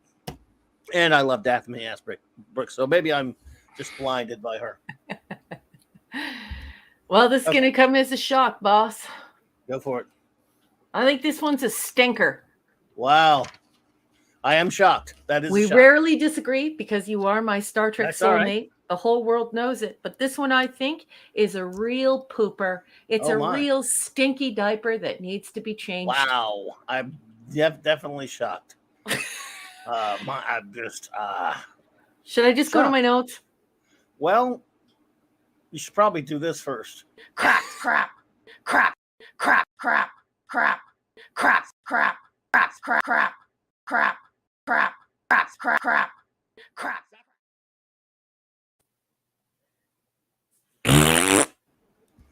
Okay. Go for it. Okay, so this obviously inspired Seth MacFarlane to create Alara, right? The Orville and the Zelayan race. So we have Melora, Alara, and then we have Zelayan, Elazian. I think it's problematic that they handled it this way because it would seem that Melora is experiencing gravity as a human being instead of experiencing gravity the way that it should be much different. Instead, she's flying through the air. There's no advantage there. So when she's in the runabout and the gravity is taken away, she should be able to walk right over to that guy and knock him out. So I think that's weird. And it's like they didn't think this story through. This is a cringy romance. You all know how I feel about cringy, and you all know how I feel about romance. This is a no for me. This is a hard no. I did note one special moment that was lots of fun, and that was the under boob alert. Did any of you see the Dabo chesticle alert? Oh, yeah. There was Dabo girl chesticle under boob in this episode, and I'm sure to the delight of many men. Klingon Swedish chef. He throws the food backward. And for the Gen X people in the crowd, you know this is the Muppet Show. This is nice tech. The suit is a nice idea. This idea of servo controls.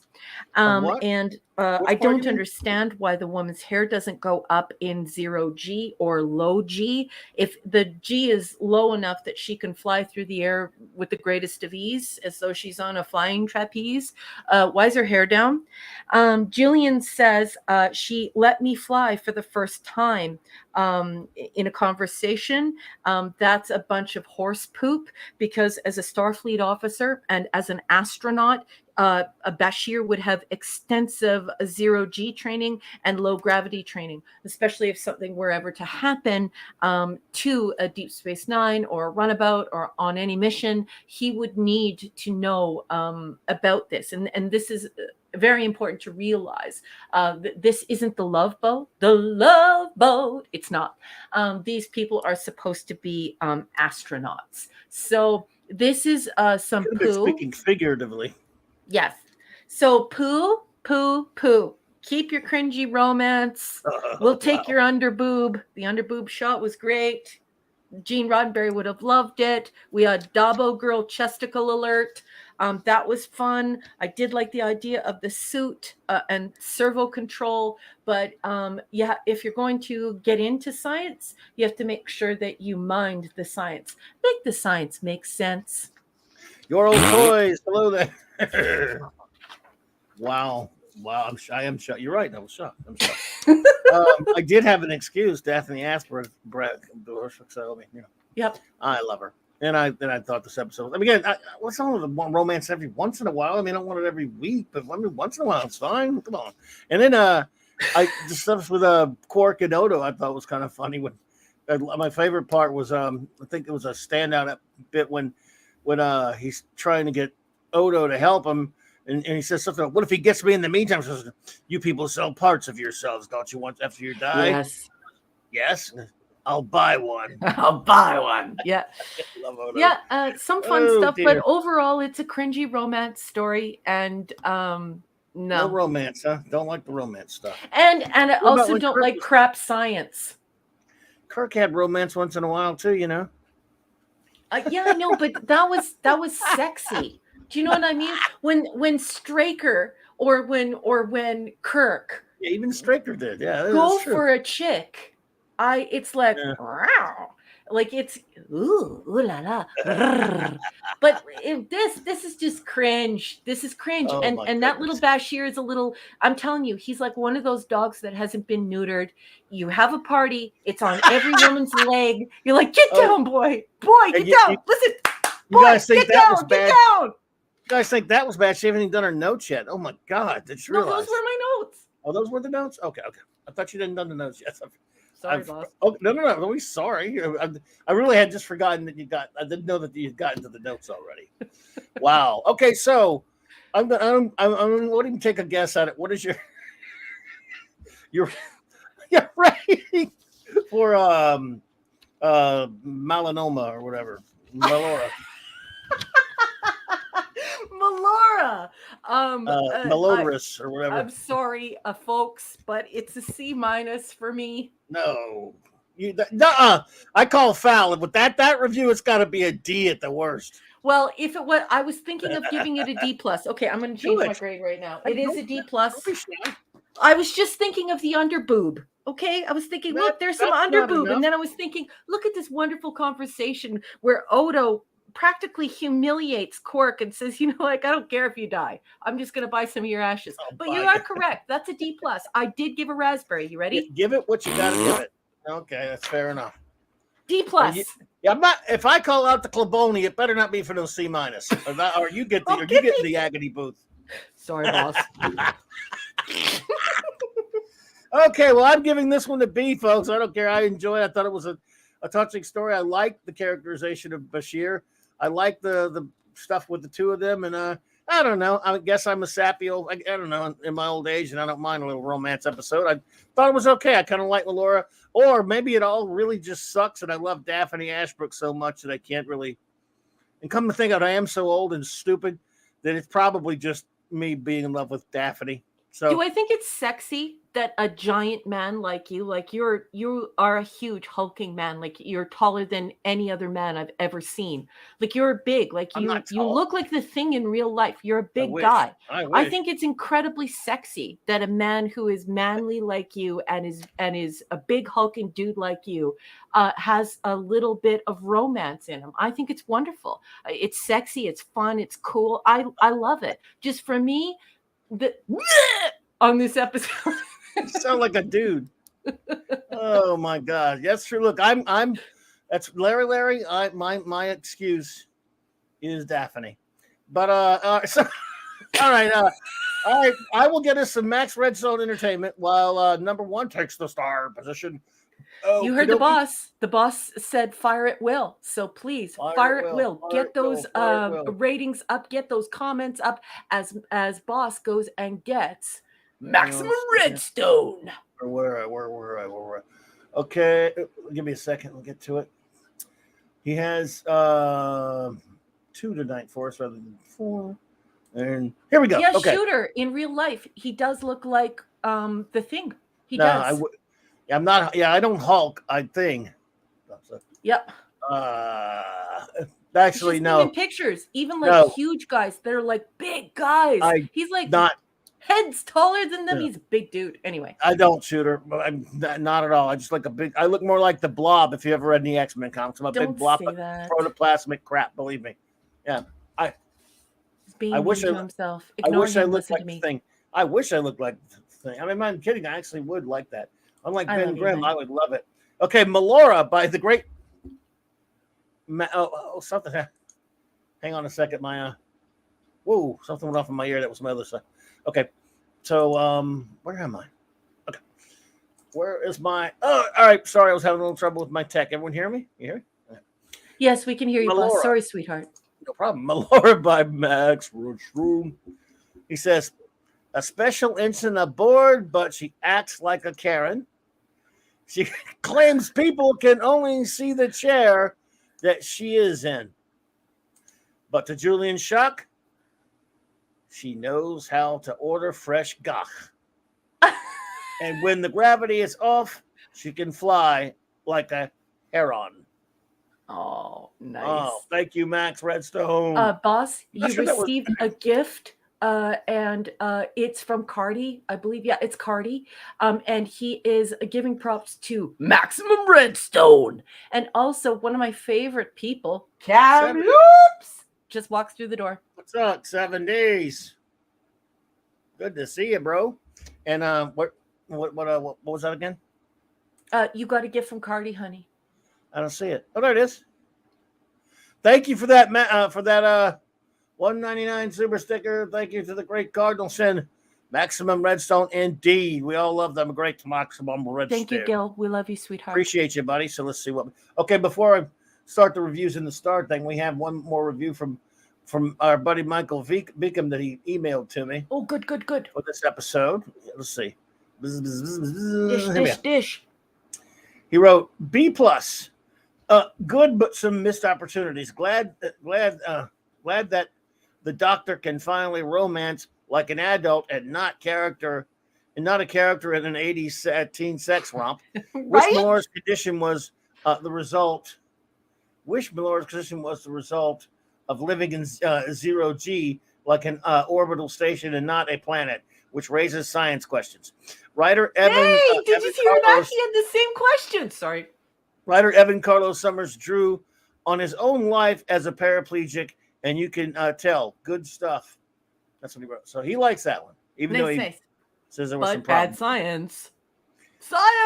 Weird science. Here we go. Rob Altus gives it a double D. Thank you, Rob Altus. I don't know, man. Is that a review? You can only give one letter. Anyway. I think the double D came for the underboob. I got it. Oh, I caught it. I just had to give him some trouble on that one. Linrod says B is for Boops. I suppose so. I mean, I got to be honest with you. I don't know if I remember that or not. I'll have to go back and look for it. And boy, will I ever.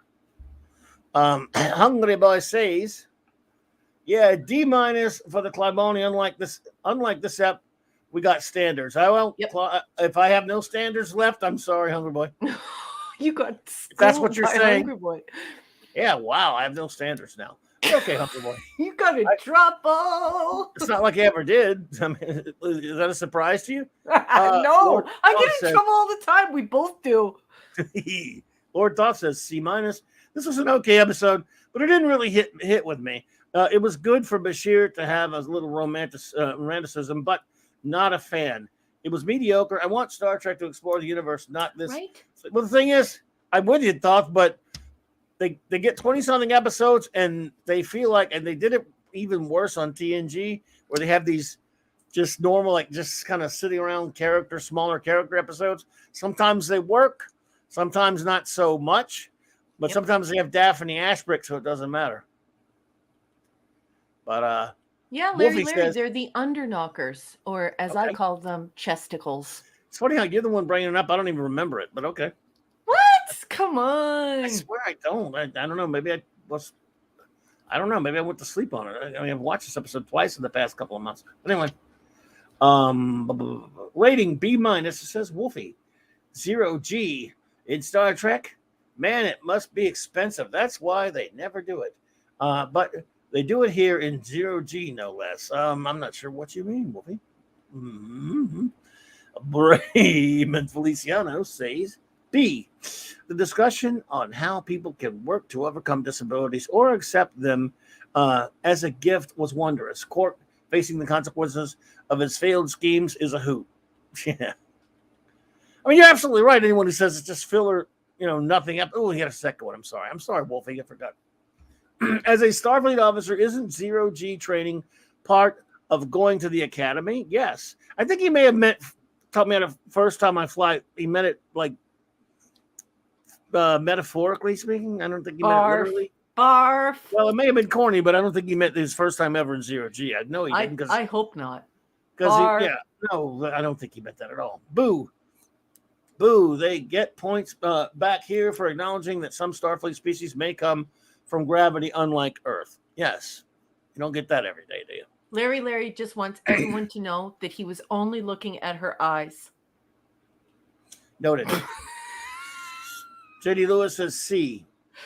A paint by the numbers romance saddled with a preachy pro-disabilities sermon subplot redeemed only by the performances of Siddig and Ashbrook. Great actors trapped in a poor episode. All righty. Scuba Pete says B-. Mallory, oh, Bashir low G, score up. Nice house call. That's your fault. Anyone blame Scuba Pete for that? Scuba Pete's fault. Just saying. Just saying. Oh my God. Masters Maniac Mexico MMM says C+, as I don't like Bashir as a lover boy. Fantasy was out of tune, and Melara as a character and in acting was not convincing at all. Love it. She only loves the one she agrees with, folks. Which is fair enough, don't we all? It's so true. Shooter says C-. So this is the Trek version of The Little Mermaid. Pretty much, I guess. Yeah. I know what the writers were trying to do with Melara, but she just comes off as so abrasive. Didn't Julian go through any zero-G trait? Yes. I don't think he said he didn't. Okay. Well, he was just using that figuratively.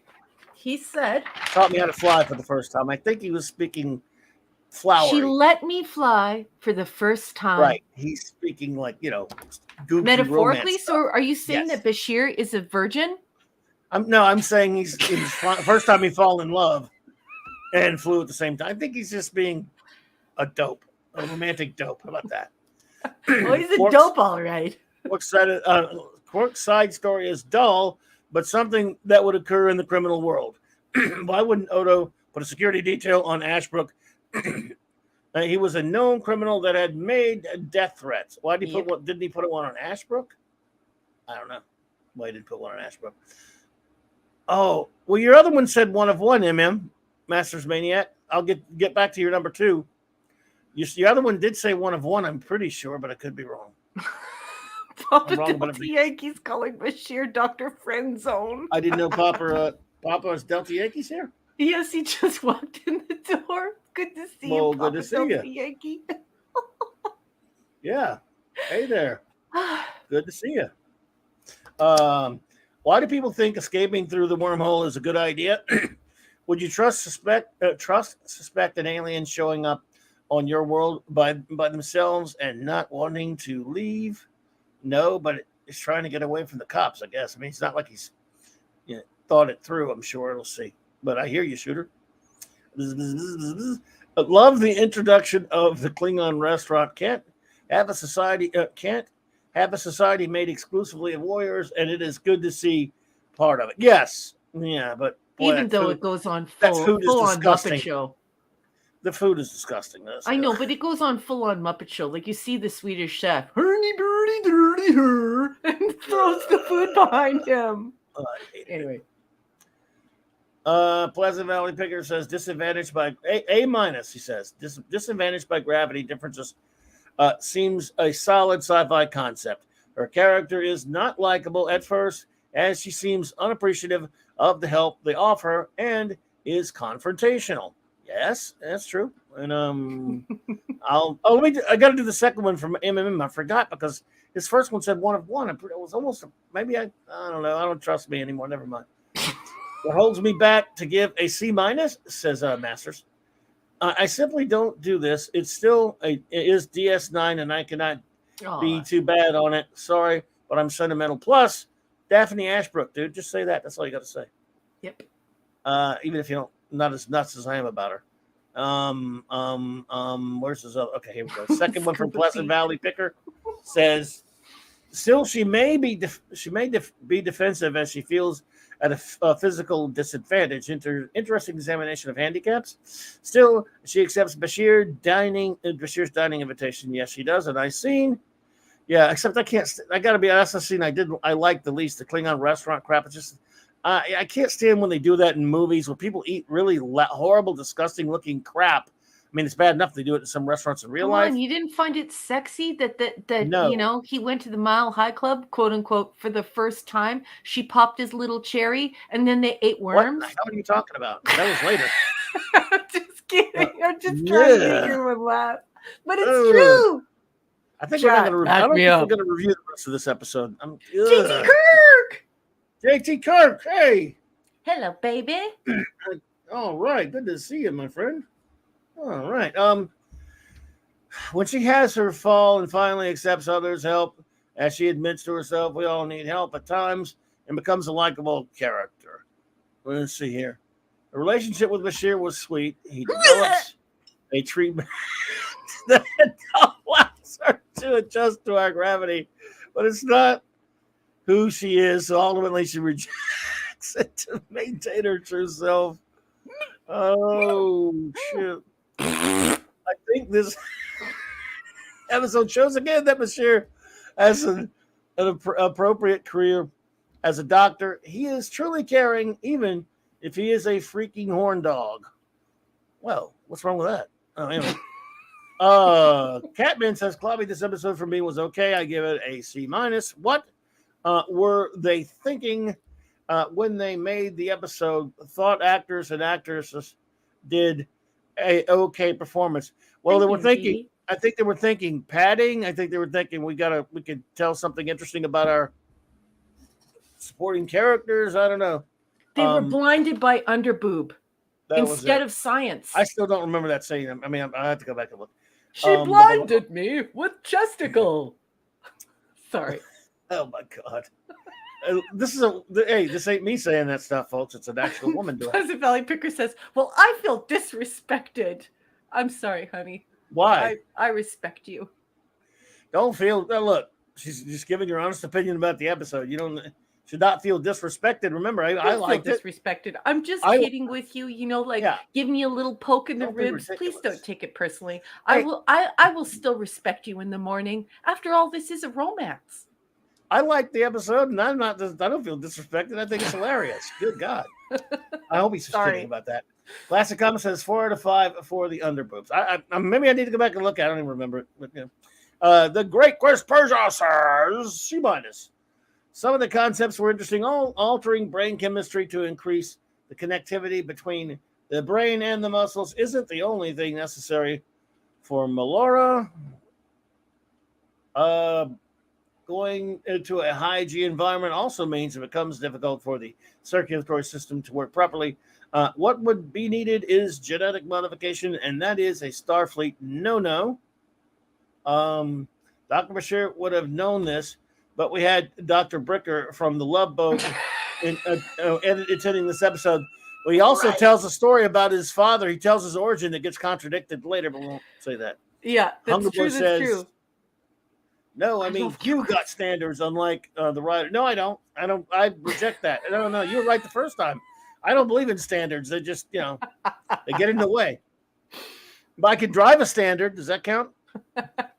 Pleasant Valley Picker says, okay, I will forgive you. I will stay. That's Samantha Bear. Yeah, man, we everybody gets picked on around here. It's true. And I get picked on more than anyone else. LT would just like everyone to know that all boobs are science. Except they are the laws of attraction, as in they attract male gaze. Well, we do pick on Mark, then we pick more than we pick on you. So. We do. Their next member says B+.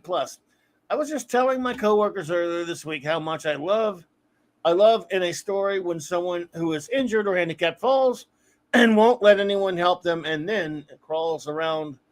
+4 underboob. I still don't believe you. I don't think it's it. Papa Delta Yankee says B. Not a terrible episode. Not super great either. enjoyable overall, and wins points for introducing a nuanced sci-fi concept. Alrighty, Boss Jake. man, Yes, may I please interrupt you? I beg your pardon. Please forgive me. But Cardi I has see it. sent you a very generous gift. He's such a sweetheart of a person. Could you deal with that now, Yes, I got boss? it right there. Absolutely. Thank you, Cardinal Send. You were too kind, buddy, for the 1999 super chat. Thank you, my friend. Very generous of you. Thank you, thank you, thank you. He says, "You guys are my favorite Saturday night show. Expert knowledge. You don't take yourselves too seriously, and it's a great atmosphere of fun for all to enjoy. Good on you both, or all three of you. How many of you are there?"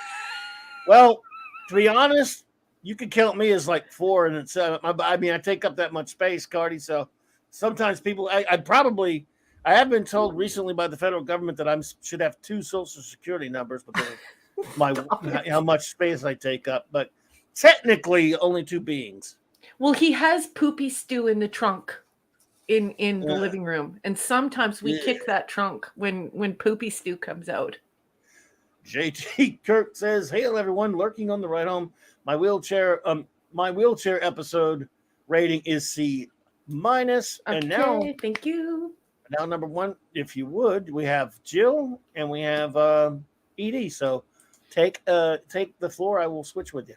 Get my hiney over to the starred column where the first one I'm going to do is Antiderivative Jill, a Jill. nerd, a fellow nerd amongst all these geektastic, geekerific geeks, also a fellow INTJ. And she's got a holy smackaronis, a five-parter. She gives it a C+. She says, our only science fiction fair tonight has a fantastic premise, but if she's from a low grav world, why does she fly? Exactly. That's exactly what I said. Nerds are like, what are you doing? Hello, science, right, Jill?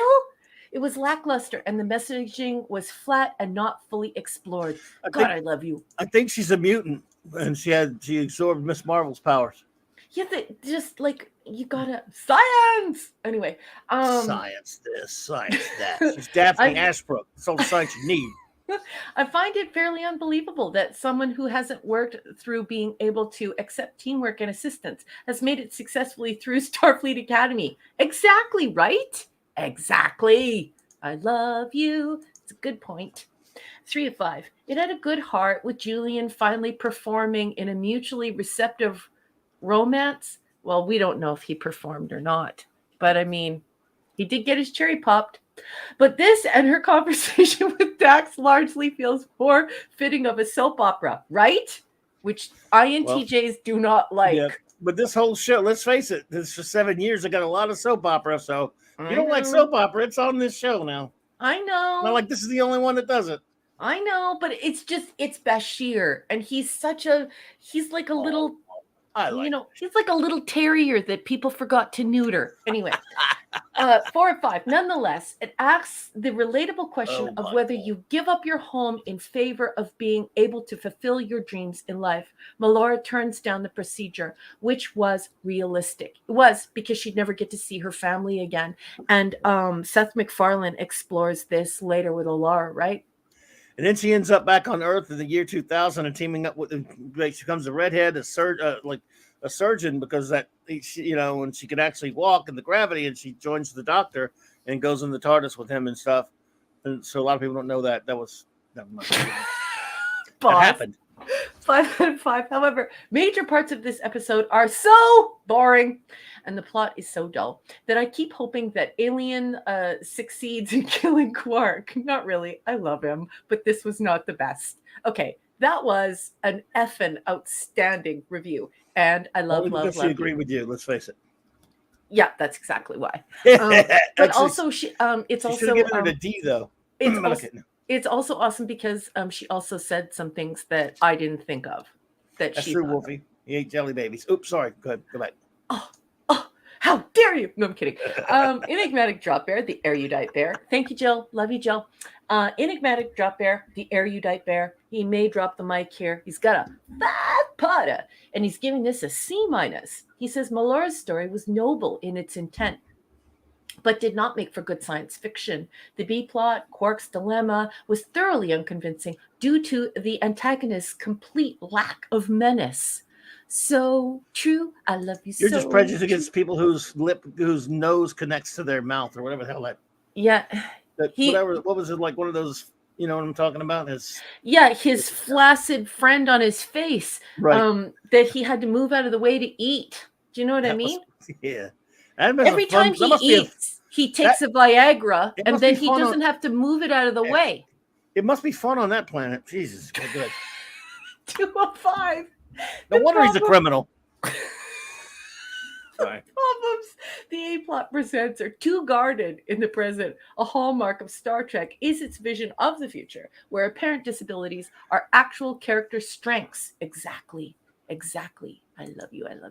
Perfect. The travails of low gravity existence are unscientific in their presentation. Right? Exactly. Maybe this is because we now have the Belters in The Expanse, and that show does a much better job of depicting this. Yeah, and also for those of us who actually read science fiction. You know, I know that the science fiction reading audience is really super tiny. Like it's really, really small. I saw one study where someone remarked that if you looked at the buying numbers, for North America, it's only 80,000 people. I could show you where I found that enigmatic drop there, but the reading audience of science fiction is very, very small. It's nerds. So yeah, and when we read this kind of stuff, we're also reading Isaac Asimov, we're reading Carl Sagan. So we want the science to make sense. So love, love, love. Next one. 5. Bashir must have experienced a 0G before. Surely it would be a standard part of training for anyone heading out into space. Yes. He never yes, said he didn't, though. I know, but saying. he did say it was his first time. I think he was talking about being in love and all that crap. But anyway, he's in love every week, boss. Every week. Nah, he just has lust for Jadzia, but who doesn't? Okay, yeah. 5 of 5. Daphne Ashbrook. Woo! The actress who played the titular character turned in a fantastic performance. Unfortunately, the script let her down. Is that a pun? Let her down? Get it? Gravity? Never mind. Yep. Ba-da-bump. Ba-da-bump. Well, it is one now. So great. I love you, Enigmatic Dropper. Thank you for your excellent conversation. I love having these conversations with you. You are such excellent company, and I adore you. Thank you very much. Boss, I'm going back over to the live tab. We have one more review. We have Sandra, and then we have some super chats. Sandra says, C. Bashir is courting Spurpies. He needs to stop chasing every female he sees. I really didn't see a point to the episode.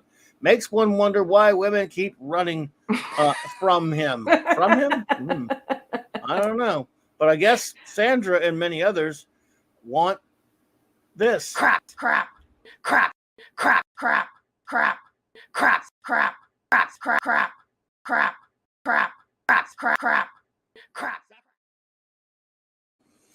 It's so true. And Larry, I just want to get to this really quickly. I'm sorry, boss, but Larry says, and being from low G would create all kinds of problems in 1G, breathing, heart rate, holding head up, neck muscles. Yeah, and also Larry, she would be very tall. But she would be able to walk in low G. It would be Bashir who would not be able to walk in low G. So the science is not there. But yeah, you're right. You're somebody from low G. If they took a humanoid form, my goodness, like that would be a planet of NBA players, right? So yeah, the science is not science. The science is not good here. It's just How many times have I had to tell you this show? Just like TNG, even though it's a better show, they will sacrifice science fiction to fill up episodes with drama and characterization. Sometimes it's going to be good, sometimes it won't be so good, but that's what they do. And this show is not necessarily a science fiction show. It's a science fiction setting. Anyway, so I hear you. The great Cardinal Sin, thank you so much, my friend, with the 1999 super chat. Again, you're too generous, buddy. He says, Raquel, the super chat is for you. Well, it's for you, so you read it. He says, Raquel, the super chat is for you. You are a barrel of laughs and can back it up with the academia to prove it. I hope Clobby can clobber you with this super chat. Maybe he has PayPal or something. You know what, I guess I sweetheart? can. I don't think I do have it. Well, let me have it. I can't You know remember. what, sweetheart? I just want to say that my friend is retired. I love him with all my heart. He doesn't have his comic book shop anymore. I haven't had And that since the 80s. I forced him to monetize, and I actually bullied him. I got 6 to help me with all of this, and we actually had to shame him into monetizing. So in giving him money to keep the lights on in his virtual comic book shop, I want you to know that your gift is to me because I love him. He's retired. I want everyone to follow him. I want him to have this little side hustle because he deserves it. He puts so much work into the stuff he does for us. He created this space for us. He made all these friendships for us, introduced us to one another. So I want you to know, in giving it to one of the best friends I've ever had in my life, you are giving it to me. And Gil, you're a beautiful person, and I love you very much. And thank you so much for supporting Clobby and for supporting this show. You're the best. Gil, Mwah. Gil, thank you. If she would let me to give, I would be happy to give it to her for No, PayPal. She would let me. shin kicks, She shin wouldn't let kicks. me, but I would do it, buddy. No. Thank you for that. But I would. No. But I would. No. Classic Comics for $10. Thank you so much. Very kind. Appreciate you, my friend. He says, I remember reading somewhere that Melora was originally going to be part of the main cast, but ironically, making the sets wheelchair accessible was too difficult, and she was replaced with Dax. I did not know that. Thank you so much, Classic Comics. I appreciate that. And thank you for that super chat. But yeah, I mean, well, I'm not so much. We're pretty unemployed right now, but I mean that's not like it's not. I would come out of retirement in a heartbeat if I could, if I can. I know that, sweetheart. Oh, you got a gift from Eric. Thank you, and Eric. Larry. Hey. I love you, honey. Larry, you're a sweetheart. Eric K says I will give it to Clobby. Oh wait, that does not sound right. Thank you. Thank you, Eric. I appreciate you, buddy. And, Daddy's here. He's here. Yeah, I saw him today for a minute, and he's of course down my neck of the woods again. And good to see you, buddy. Kiss Maddie for us, please, Steve. She's quite a ways away from him right now, but he is in town taking care of some business, some beeswax there. And good to see you, bro.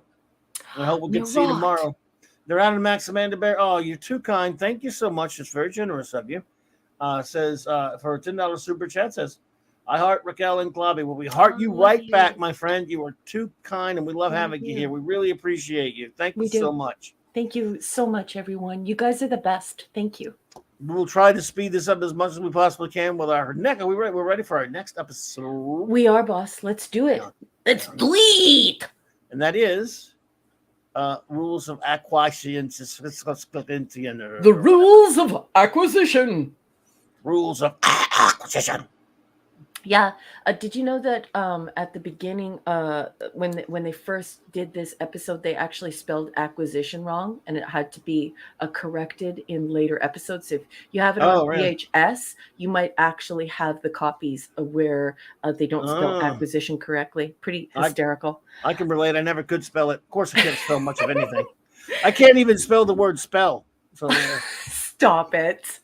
Stop it. You are a talented writer. You're very intelligent, and I love you. Not everybody has access or opportunity to post-secondary education, but certainly you are deserving of that. And I'll tell you something. At any post-secondary institution that I teach at, I would warmly welcome you to speak to my students about fine arts and about comic books in popular culture, the sociology behind it, the currency behind it, the craft behind it. You would be welcome in my classroom as an honored guest and a subject matter expert anytime, honey. And I mean that. I love you very much. Well, if post-secondary education means the study of posts, I could probably talk about posts. I've seen plenty of posts on the side of the road. I post hole digger. You know, people say, "Hey, he's got a PhD." What's that? Post hole digger. Yeah. Sorry. So funny, so funny. Oh, And you don't- Shooter's saying, grab those subscriptions, folks. Is somebody buying people memberships again? Whomever I don't you know. I are, can't see it if they are. I just want you to know that StreamYard doesn't tell us. So if someone is donating, like Mr. Tickle Trunk or Eric or Chris or any of those people, I just want you to know that Clubby and I are so grateful to you. Oh, Snail Messiah is a Oh, new okay. member. Oh, it looks like Jill did that. Thank you, Jill, for gifting 5 memberships. Our good buddy, our engineer, he's out there. He's lurking, but he sent me that picture because yes, we can't see it when it's done. So anybody who happens to be out there wrenching for us or whatever, when it happens, although Mark let us know this one. So thank you, Jill. You're too kind. So please, anyone who is not a member, please jump on that one. NNM, or anyone else. Snail Messiah says that he was a member. He just leveled up, boss. Oh, well, thank you, Snail Messiah. Thank you, Jill. You're too kind. We love Jill. I love you, Jill. Thank you, sweetheart. So yeah, so rules of acquisition. This is like season those? 2, episode 7. Yes, This is a international audience, and because of the fact that there are so many trilogies involved with DS9 and there are so many different international streaming services, those numbers may be wrong for you, and that's okay. There's nothing wrong with you. You're not broken. But that's why I'm going to throw out the prod code, the production code. While you're doing that, I want to take some drugs. Okay, you go take your medicine, please. The medicine thing. Get some water. And the production code is 427. Now, we all watched this, well, most of us anyway, on November 8th, 1993. Let's stay copyright compliant. The boss has gone to go and take his medication. So I'm just going to start and we'll just do it. Okay, folks? I'm going to be reading the summary from Deep Space Nine Companion. That should be The Companion, but better editors, buy a better editor. And this is written by Terry J. Erdman, who is the husband of Paula M. Block, prolific Star Trek author who uses original source material. I highly recommend her very reputable and vetted original source material books. He's a little bit long-winded, so I'm going to blow through it. I read extemporaneously. That's a cold read. I've never read this before, but I'm going to try and do it quickly. We got to gain some time here. I'm going to start on page 95. You can turn your hymnal to that page. To a Ferengi like Quark, there's nothing more enjoyable than a lively game of Tongo, unless it's a game of Tongo that includes the participation of DS9's beautiful science officer, Jadzia Dax. And as a bonus, a bit of financial astute advice from the bar's new waiter, Pell. It's a perfect night that's made even better when Quark receives a call from the Grand Negus, Zek, announcing that the Ferengi expansion into the Gamma Quadrant is about to begin, with Quark as Zek's chief negotiator. A short time later, Zek arrives at the station and meets with Sisko and Kira to explain his desire to host a business conference with the Dosai, a species from the Gamma Quadrant at DS9. Although suspicious of the Negus, Sisko agrees after extracting a promise that Zek will treat the Dosai fairly and donate 50,000 kilos of brizene nitrate to the Bajoran people. Zek then goes to Quark and instructs him to purchase 10,000 vats of Tulaberry wine from the Dosai, a move that the Negus feels will provide the Ferengi with a substantial foothold in the Gamma Quadrant. Quark is pleased with the opportunity until Pell, again demonstrating his business savvy, points out that it's an opportunity for Zek, not Quark, and that Quark will be the recipient of all the blame if the negotiations fail. Realizing that he will need someone to serve as his consultant through the negotiations, Quark turns to Pell, leaving his brother Rom feeling betrayed. The Dosai arrive on Deep Space Nine, and Quark begins negotiations with Inglatu, a disagreeable male, and Zairi, an equally difficult female. Things don't start out well. First, the Dosai say they'll only sell 5,000 vats, and then they insist they want to deal directly with Zek, not Quark. But Pell insists that Quark is the sole contract in the negotiations, and the Dosai retire to think about the deal. Sorry, I have to turn the page. Uncertain that he'll be able to obtain the 10,000 vats the Negus has requested, Quark is floored when Zek tells him that he now wants 100,000 vats. Although Pell convinces a nervous Quark that he'll be able to successfully complete the deal. Curious about Pell's unusual for a Ferengi loyalty to Quark, Dax befriends him and is amazed to hear that Pell not only loves Quark, but is a female, masquerading as a male.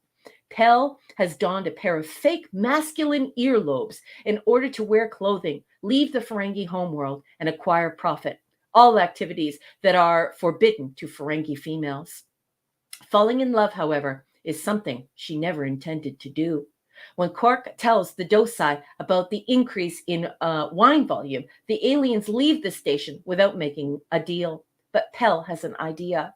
She and Quark will travel to the Gamma Quadrant and get the Dosai to sign a contract there. Once they arrive on the Dosai homeworld, however, the negotiations don't go any better. And Quark vows to stay there until he strikes a deal with Ing Latu. Sharing a single bed in their Dosai quarters, Pell is overwhelmed by her feelings for Quark and kisses him.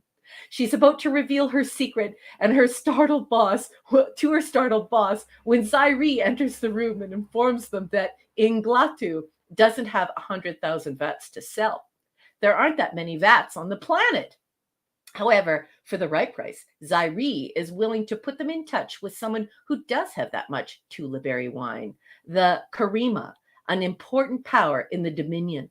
Quark has never heard of the Dominion, but it is suddenly clear to him that the Nagus must know about this mysterious group and that Zek is interested in something other than wine. Returning to the station, Quark confronts Zek, who admits that dealing with the Dosai was a ploy to get in touch with someone in the Dominion. When Quark offers to set up a meeting between the Nagus and the Karima in exchange for a percentage of every Ferengi deal with the Dominion, Zek eagerly agrees. Unfortunately, at this point, Rom, who ransacked Pell's room in her absence, pulls Quark away from Zek and informs his brother of Pell's true identity. Realizing the implications, Quark promptly swoons. Reviving in the infirmary, Quark ascertains that Rom hasn't told anyone else about Pell's gender yet. But Rom points out that Pell must be punished for her serious crimes against Ferengi society. Worried that Pell's secret will ruin his reputation with the Nagus, Quark offers to give his brother the bar in exchange for his silence. Then he goes to Pell's quarters and offers her latinum to leave the station at once. However, Pell is no longer interested in the latinum. She loves Quark, and she knows that Quark has feelings for her too. But after Quark convinces her that he could never be happy in a non-traditional Ferengi wife, Pell agrees to leave. Unfortunately, before she goes, she can't resist revealing her true identity to Zek, who is appropriately horrified. The Nagus promises to put Pell in jail, and when Quark protests, Zek threatens a Quark who is guilty of taking business advice from a female with the same punishment. But Quark points out that the Nagus is guilty of a bigger crime, allowing a female to represent him in a business negotiation. Zek agrees to keep Pell's identity a secret in exchange for Quark's Gamma Quadrant profits. Pell invites Quark to accompany her as she leaves the station in search of new adventures, but Quark refuses, realizing later on that now he is poor in more than lost profits. Wow. Okay, well, that was one time when Erdman knocked it out of the park. Bossman, are you back on the horn? Oh, yeah. All right, sweetheart. What did you think of this episode, and what did you think of the coverage? The coverage is coverage. It's just a synopsis there. Nah, not one of my. I don't know. It's just some of the sometimes Ferengi episodes. I mean, there's some later down the road that I like. Okay, just you want to talk about having an episode bog things down and all the the romance crap that they had in that last episode, and I certainly understand that. This kind of stuff, and there are bits and elements here and there that actually were pertinent to things that would happen down the road, certainly. And I like Quark. I love Wallace Shawn as the Nagus. It's another romance back to back. There's another one. I just didn't find there's nothing particularly compelling or enjoyable about this episode. It wasn't horrible or anything. There are a lot worse ones, but didn't grab me. Oh my God, 20 memberships from Larry. Wow. Larry, oh my Larry, goodness. Larry, I love you, Larry, Larry, Larry. Larry, thank you Mwah, for you. mwah, You're too kind. Thank you for that. mwah. Amazing. Amazing. I love you. Thank you, sweetheart. Wow, man. Thank you, buddy. No, but I don't know what to say. But thank you so much, Larry. Larry, inconceivable. As Stan Messiah. So yeah, I don't have a lot to say about the episode. We can just get your notes because it's just filling up time. I get all good actors and all that kind of stuff. No question about it. But just really didn't get into this one. Why can't I get a membership? Says Pleasant Valley. I don't know. I don't know how to get. I'm never. But you can. They're gifted. So I don't know. Mark, where's Seth? Hey there. Oh, Mark, welcome. You can get a membership. You If can get someone a can show Pleasant how to get one, I appreciate yeah. it. A Pleasant Valley Picker that Larry is buying memberships for people. They're paid. So yeah, there we have all sorts of people in this community. Jill, Larry, Chris, Eric, Yes. Gil, all Thank you, these by the people way. buying memberships for people. So, Right. please be courteous in your request and I'm sure you'll get some assistance. Yeah. If anyone wants to show everyone how it's done, because I've never actually been in this chat where someone did that where I jumped on it to get it. I would not. So I personally don't know how you do it. Yeah. You have to say you'll Sandra's accept him helping him. when you okay. Oh, you Sandra's have to helping him. say you'll accept him when you log in. Then it's totally random. Hmm. Thank you, Sandra. When you log in, huh? I've already logged in like one time many years ago. Never even log in again. I just jump on. It goes Yeah. automatic. So is that it? There's currently no way to directly gift a membership. It's only random. Okay. Oh. Yeah. It's So when Mr. random. Tickle Trunk goes and buys like 15 memberships for people, or 5 memberships for people, or 20 memberships for people, when you sign in, you acquire the membership that he bought, but he can't say, well, I'm going to give this membership to this person. Right? Okay. Right. Okay. I did not know that. Okay, so for me, this is DS9's piece of the action for me. This is an extremely controversial episode that deals with extremely controversial topics in foreign relations in our current world that deal with the rights of women in foreign nations, where women aren't allowed to leave the house, where It does. they have to, involve a male guardian. The women may or may not have basic human rights. And this episode gets into it, but it does it with comedy. And so for me, I love this episode. For me, this is a piece of the action for DS9. I love this comedy episode. This is not science fiction. This is comedy. I don't consider this a romance. This is a 100% comedy for me, and I love it. It is nearly perfect. It is executed nearly perfectly. And I'm saying this as a writer, not as a viewer or as a Trekkie. We see something that is well written. We see excellent dialogue. This is intelligent dialogue. It's a wonderful idea to do this for women and to provide this extremely controversial, extremely adversarial, really, really serious subject matter, and to deal with it in this way. It's very clever. It's very disarming. It warms people up to creating discussion without fear. It's filled with endearing characters. It's sweet and it's sincere. I also absolutely love Zek's ship. I love the Grand Negus' ship. I love the design. I think the interior is absolutely amazing. It is so science fiction-y. It's just beautiful. For me, Zek's ship is as gorgeous a trip as Tin Man. Like when I saw Tin Man for the first time. So Wow. I really love Zek's ship. I love the interior. I love this introduction to Ferengi technical design. And then your mind starts to go off to this place where, oh my goodness, these people buy the best of the best with their money. And so they're getting technology from everyone. And look at how cool the inside of their ships look. So I love that. I also gag every time the Grand Negus says, these flaked blood fleas are succulent. And also, I am completely horrified by the nasty, gross kiss between Pell and Quark in real life. Imagine how those dental appliances must smell. Oh my goodness. Wow. I'd They rather not must, imagine it. yeah, they must smell awful. Anyways, I am somebody who loves Star Trek, the original series.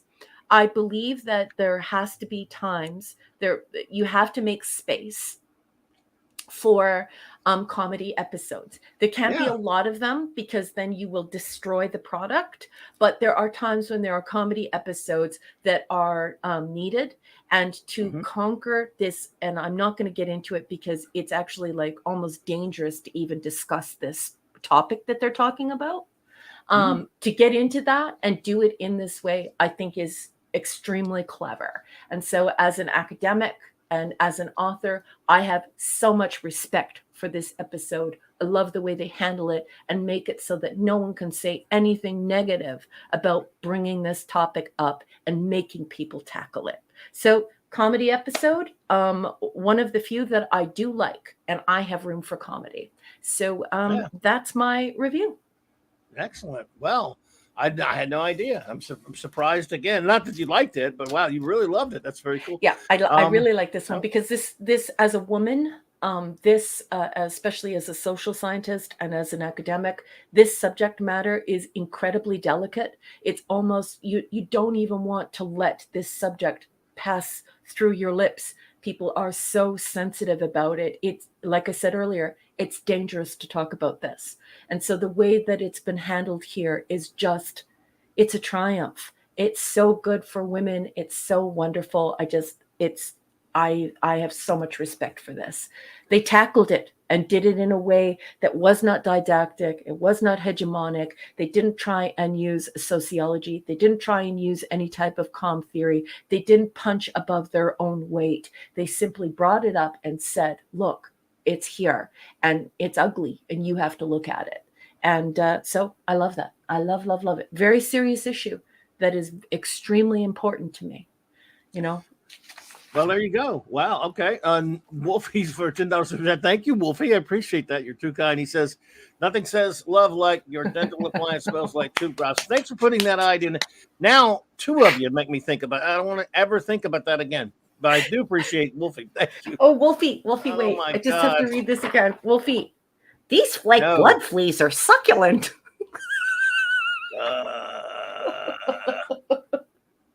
Great Wow. comedy episode. Wow. Thank you, Wolfie. Appreciate you. So Wolfie, I don't have any. We don't have any more of the Max Redstone limits for that. So just I will now. Oh, what is your rating? Sorry, your rating for Rules of Acquisition. for like I said, this is not a science fiction episode. This is a Okay. comedy episode. I believe all Star Trek should have some comedy episodes, and this one, using comedy to talk about such a serious and dangerous subject, is a triumph for all of Star Trek. This was brilliantly written, rollicking good time. I enjoy myself. I laugh out Good. loud. Oh, Beautiful. cool. A minus. Well, there you go. I'm going to give it a C plus, folks. I liked it. Thought it was okay, but I like some of the stuff with Quark and everything. But I guess I just wasn't big on the Ferengi stuff. But I am elated that you got to be on the other end of it and love one. Love an episode. Love you, So boss. I love you. And there you go. I'm not shocked that you liked it, but you love it. And again, I love that what you made me think about things that I didn't think about before, like some of the. Well, no, I thought about it when I was watching the episode, but I didn't know that it resonated that much with you with what it talks about. But it's good that it does. And It's like pointing directly towards those countries, but then not saying it. right, absolutely, isness. Well, all right, chat. You have the word. The word is given. And number one, we'll go and start starring your comments. Yay! And I can make up a limerick though. No, There once was a man from Nantucket. Yes. What she said. No. So go for it. Go for it. I don't have a limit. A limerick, everyone. I was just kidding. So, but let's see. But I can give like starring music.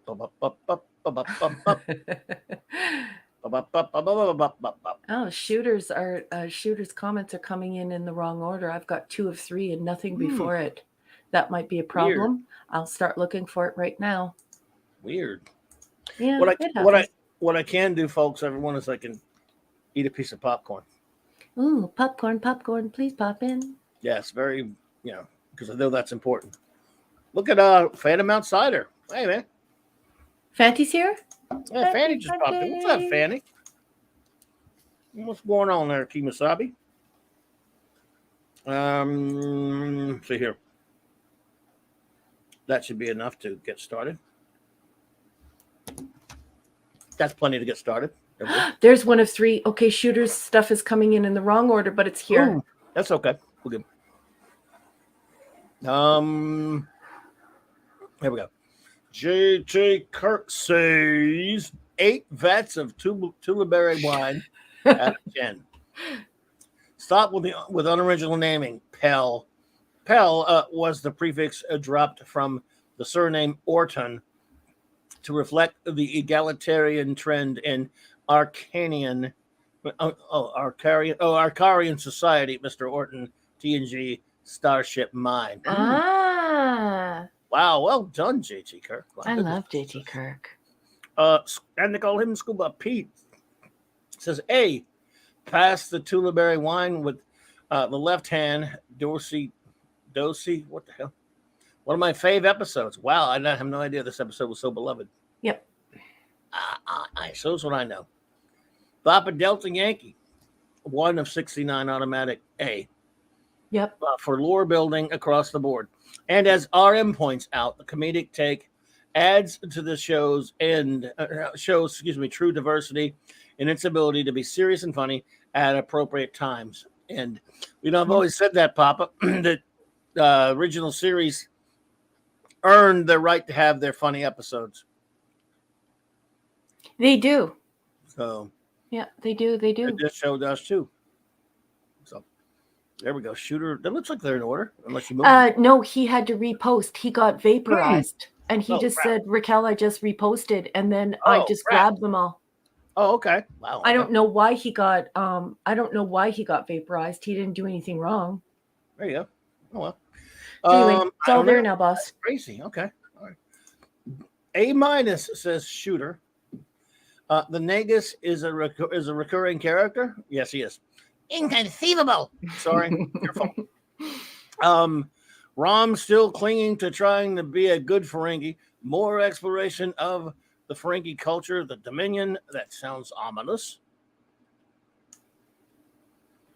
Pell is a sympathetic character, and it is depressing what happens to her. Yes.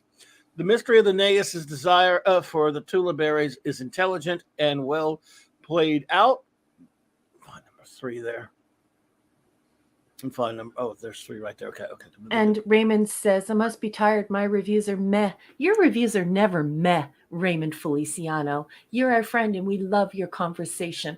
And don't you worry about it. We love hearing whatever you have to say. And you know what? Some nights you're going to be on fire, and other nights you're just going to want to have a quiet conversation among your friends. And I'll tell you something. Your reviews are always good. I always love your conversation. I hope that feedback makes you feel better. And Cardi just left another gift for you, boss. Oh, okay. Thank you, Cardi. I will grab it in 1 second. Let me finish this. Rom isn't really coming off as a good person in these early seasons. No, he wasn't. They drastically changed that character over. I mean, overhauled him. Even Quark has redeeming qualities. The Dozy are interesting and could Dozai, I believe. Dozai, sorry. Interesting and could have been more fleshed out as a species. Mm-hmm. Max Redstone just arrived, everyone. Max Redstone. All right, duderishness. And Max, I'm not going to read that on the marquee because I think it will get too much stuff happening. But I just want to say that's exactly what I'm talking about. Love, love, love you. Okay, I don't know what he's started then. Oh, he's having a nice conversation. Oh, okay. Okay, gotcha. $4.99 super chat from Cardleson. Thank you, Cardi. Appreciate you again. Thank you, man. He says, rule of acquisition number 1, Never give a sucker an even break.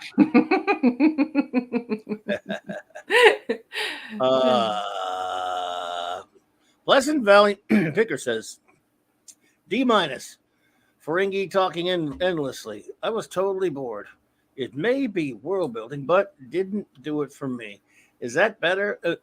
Is that better that I am being negative on this review? Is that better that I am being negative on this review? It only matters if you're honest. Negative, positive. Yeah. We don't. You can be as negative as the day is long around here because Yeah. we don't shy away from that. No. As long as you're being honest. Yeah, just be true to yourself. You're not here to impress anyone with what you have to say. We just want to hear what you think as a Trekkie. And, that could be you love it, you hate it, or you're meh, or something in between that you're willing to articulate for yourself. There's no grading of the grades here. Just a nice discussion among friends. If we think it's the most fantastic episode in all of creation and you think it's the worst, say so, and vice versa. It never matters. Mm-hmm. Ferengi lobes must grow with age, like Cardassian ridges, as the Nagus ears are huge. But the best part was we see a female Ferengi that challenged the hierarchy. Yeah, I did like that part as well. Mm-hmm. I like that. That was my favorite bit. Poor old Pell. When she tried to get it on with Quark, it had potential. Unfortunately, they got interrupted. Quark should have got that. He should have got some. Would have made it an A+. That's all, folks. I think you're a little obsessed with SEX there, buddy. Yeah. I'm going to go on. You are way obsessed with it. Not that I'm not, but, Was this on there twice or something? This one. No, it's that Shooter? it may be allowed to be shown now, but before it was actually being blocked from me, boss. Okay, no problem.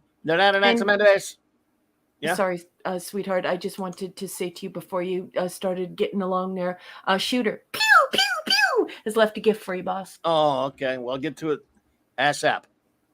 A+ for our friend Next Amanda Bear. I wish there was an episode where Pell, Ishka, and Luoxana all got together. That would be good. It could have been high comedy. Yes. A favorite DS9 episode of mine, classic Ferengi shenanigans. And you used an Irish word. You're love you. What a great review. You're not alone. Shooter for the $2 super says you either like Ferengi episodes or you don't. Shooter, I do like them. I like a couple. I kind of like. So yeah, I mean, I don't really. It took a while for me to warm up to them, but there's some good ones. Yeah. But I understand what you mean. I absolutely do. Sandra says, B, a humorous episode with an underlying jab at cultures that do not value women. Yes. An equal chance is almost women want. I love you. Absolutely. I love you.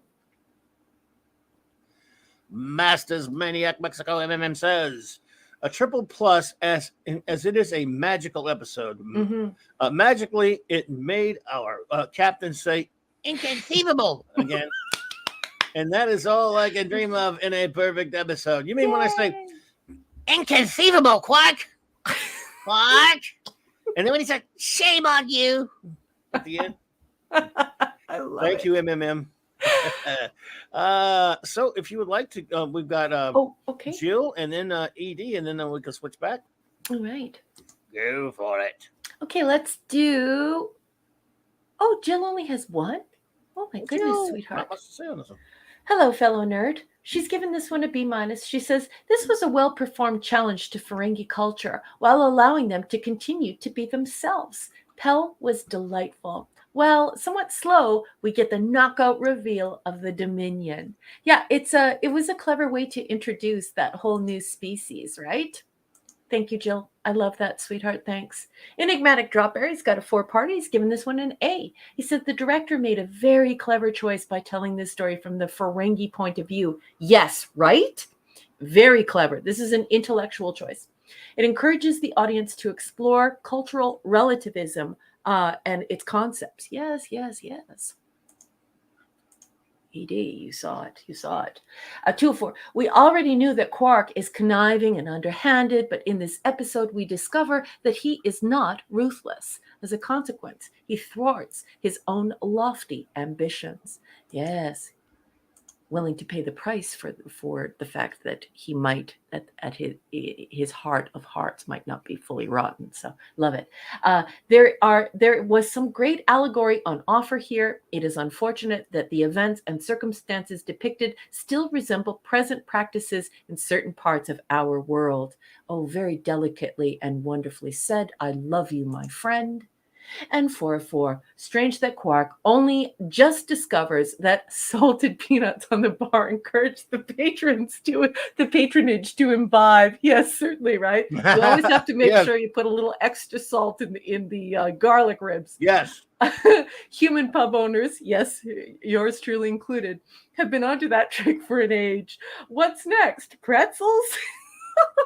What a beautiful, beautiful review. I love Well you done, so Edie. much, my friend. Thank you so Thank much, you, Jill Edie. and Edie. Great reviews. Thank you. I love you. Needishness. But thank you so much. But what do I do? I just hit the wrong button. I'm back over on the live tab. Let's see. Oop, there we go. Okay. Wolfie says, rating B+. Fantastic episode dealing with Ferengi female status in their culture.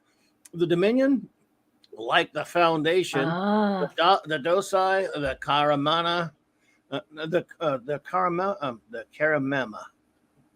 Karama. Sorry, sorry. Is this another Federation? We shall see. Never heard of them. Never heard of them. There's an Isaac Asimov fan right there. I love you. Foundation indeed. Also, Ferengi side boob equivalent is ears. Now you know. Wow. Oh, Wolfie. Raymond says B-. An okay Quark episode. I want to know how the Nagus heard about the mysterious Dominion. Mm-hmm. Well, I was in the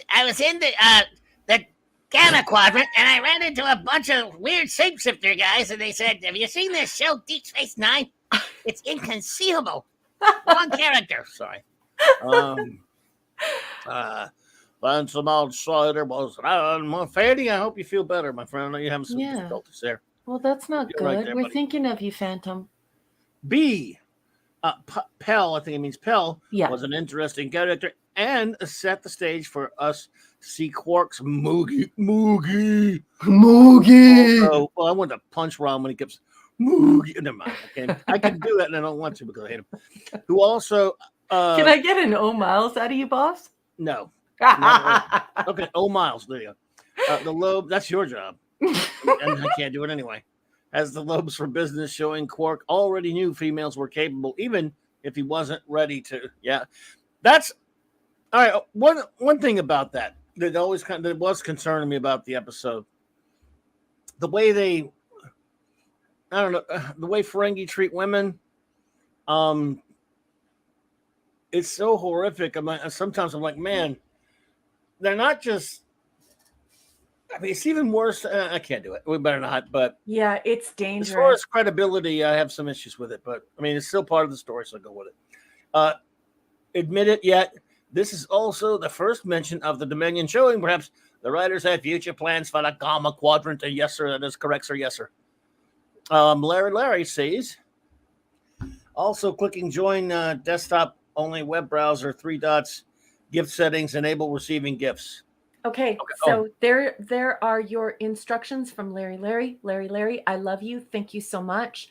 Larry has made it clear that there are different. There's a different process for that desktop browser. So please follow Larry's instructions if you're having difficulty getting those wonderful memberships that have been purchased by our generous friends here on Saturday Night Star Trek. I love you all. Thank you. 70s says. I like the Ferengi as they dare to be different in the sanitized Star Trek future and didn't mind being obnoxious. And thank you so much, 70s. I always wanted to see a story where old Sonny, whatever his name is from that episode with the 3 humans from the 20th century, and the businessman guy go out on tour and let Sonny like entertain people with 20 sorts of folk songs, and that businessman decides to go team up with Quark and the Ferengi. What an episode of Deep Space Nine that would have been if they'd showed up there, the two of them. I don't know. That guy would have made a good Ferengi. Okay, so where were we? They should have taken him to Ferenginar. They should have. Of course, they should have. Yeah. Okay, so our next episode for the evening, folks, our final episode for the evening. Are we ready? We're ready. We are ready. Necessary Evil. This is season 2, episode 8. This is an international audience. That might sound like a wonky number to you, and it's because of the way that the episodes are numbered on different streaming services. This is prod code 428. Again, prod code 428. We all watched this for the very first time on November 15th, 1993. And Mark D with the C just walks through the door. Oh, and he's talking about clams. He's talking about sea tongues again. He ate sea tongues all day today and then showed pictures of it. All right. You jump right in and you start with the clam talk. Let me tell you something, dude. This is for you. Your agonizer, please.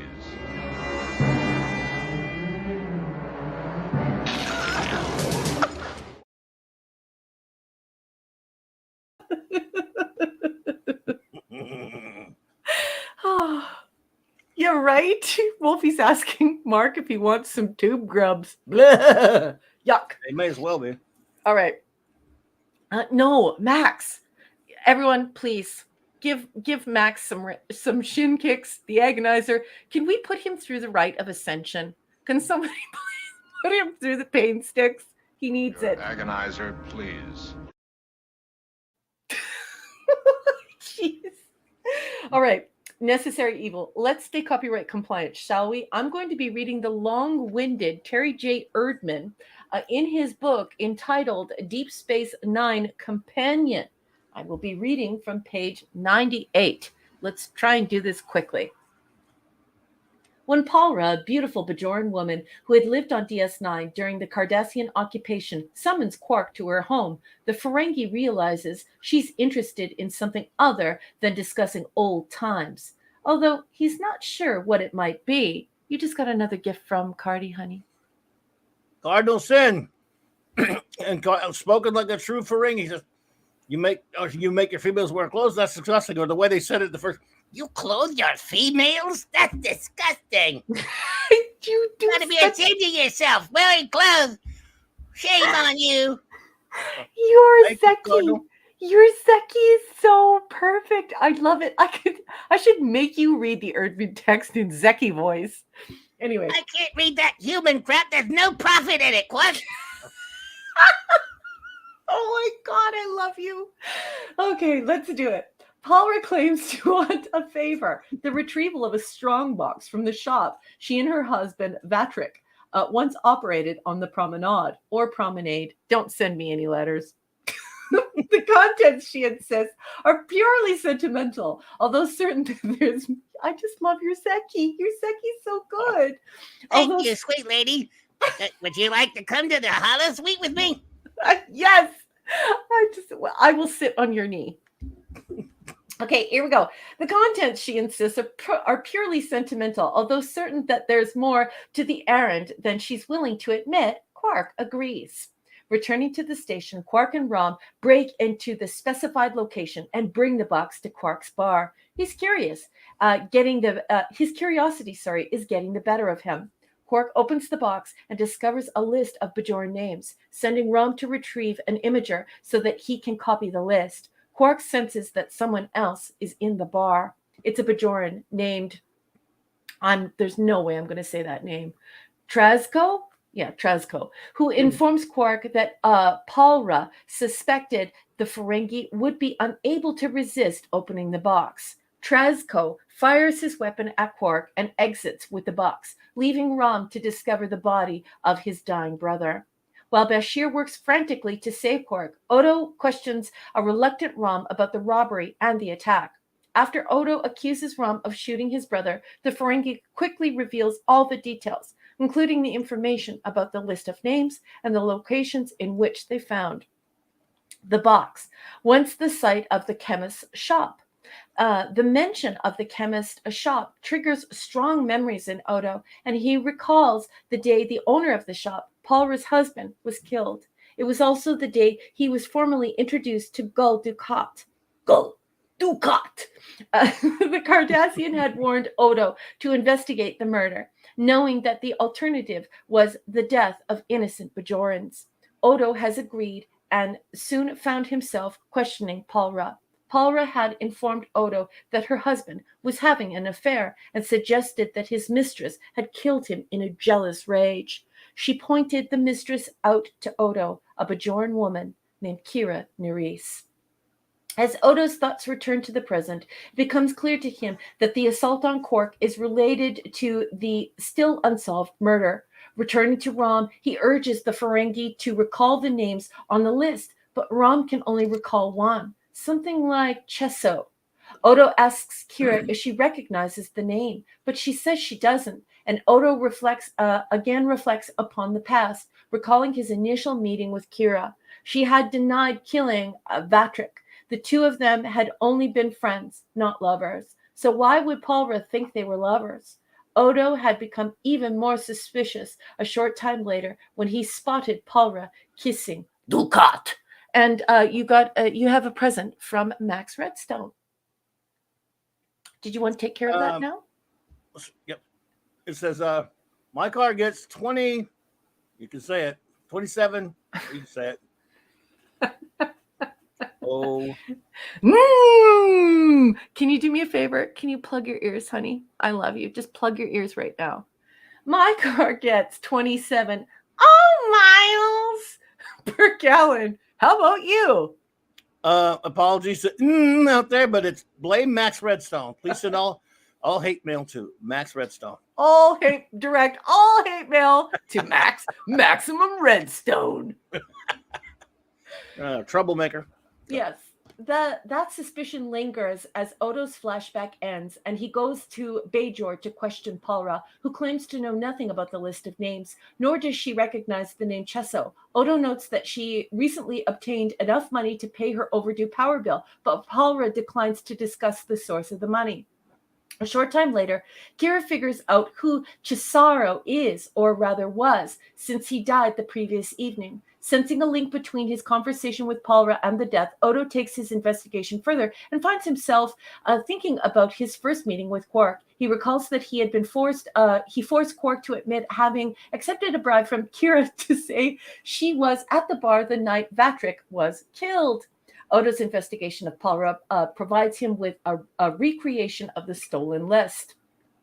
Every name on it represents a Bajoran who recently paid Palra a great deal of money. Blackmail seems the likely reason, and wartime collaboration with the Cardassians the likely incentive for that blackmail. He is close to solving the current crime, but the one from the past continues to haunt him, particularly his confrontation with Kira about her location during Vatrick's death. She finally admitted to him that she was a member of the Bajoran Underground and that on that night of the murder, she'd been sabotaging some equipment on the station. Since that itself was a crime punishable by death by the Cardassians, Odo simply told Dukat that she was innocent of murder.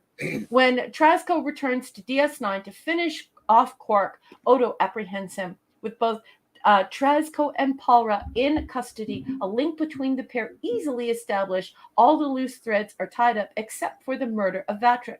Odo realizes that Kira had lied to him years ago, and she had killed Vatrick, who had walked in on her while she was trying to find the same list of collaborators that Quark eventually would unearth. The past is behind them, and Odo admits that knowledge of truth won't affect their friendship, but the two of them wonder if the bond between them will ever be the same.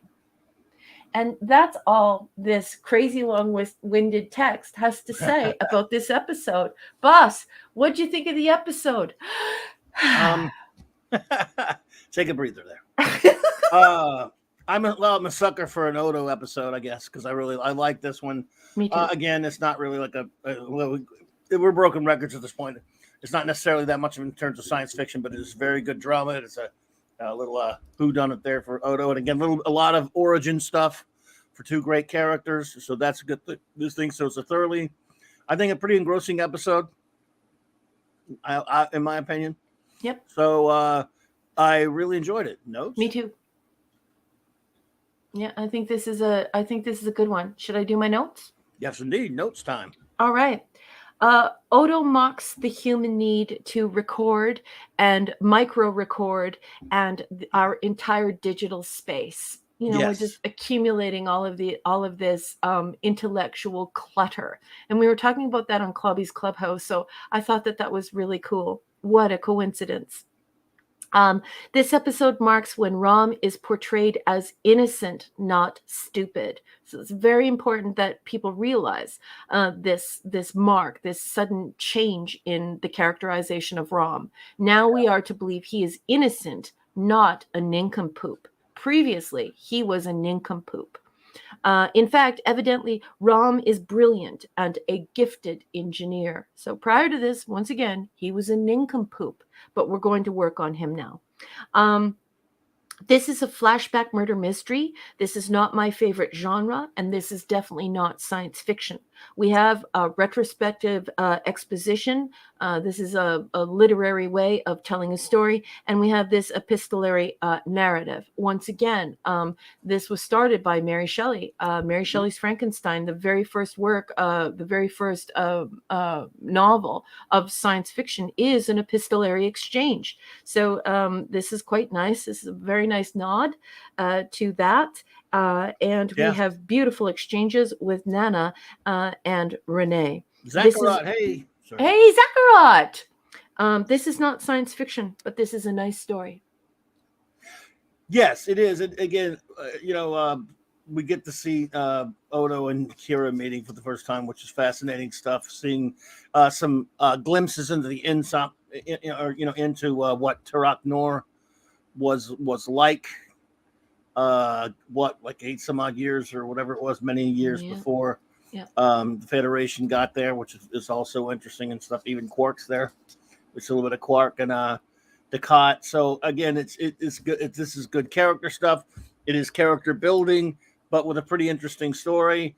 And wow, that lady at the beginning, she's pretty hot too. Mm-hmm. I don't know. So I like this is a thoroughly good, engrossing character study and a solid episode. I think it's a solid episode as well. I enjoy it, even though, and that's saying a lot because I don't like murder mystery. I get very annoyed by it. When I say it's not my favorite genre and that it's not science fiction, I don't like murder mystery. I don't enjoy it. The whole Jessica Fletcher thing. Head desk. I love head Columbo. desk. I love the Columbo nod. There was a little bitty tiny. I know it was a Columbo nod when he's walking out of when Odo just speaking to the lady, and he's walking out and he goes, "Oh, one more thing." Yeah, I can hear Peter. Excuse me, sir. That's just one more thing. I totally forgot.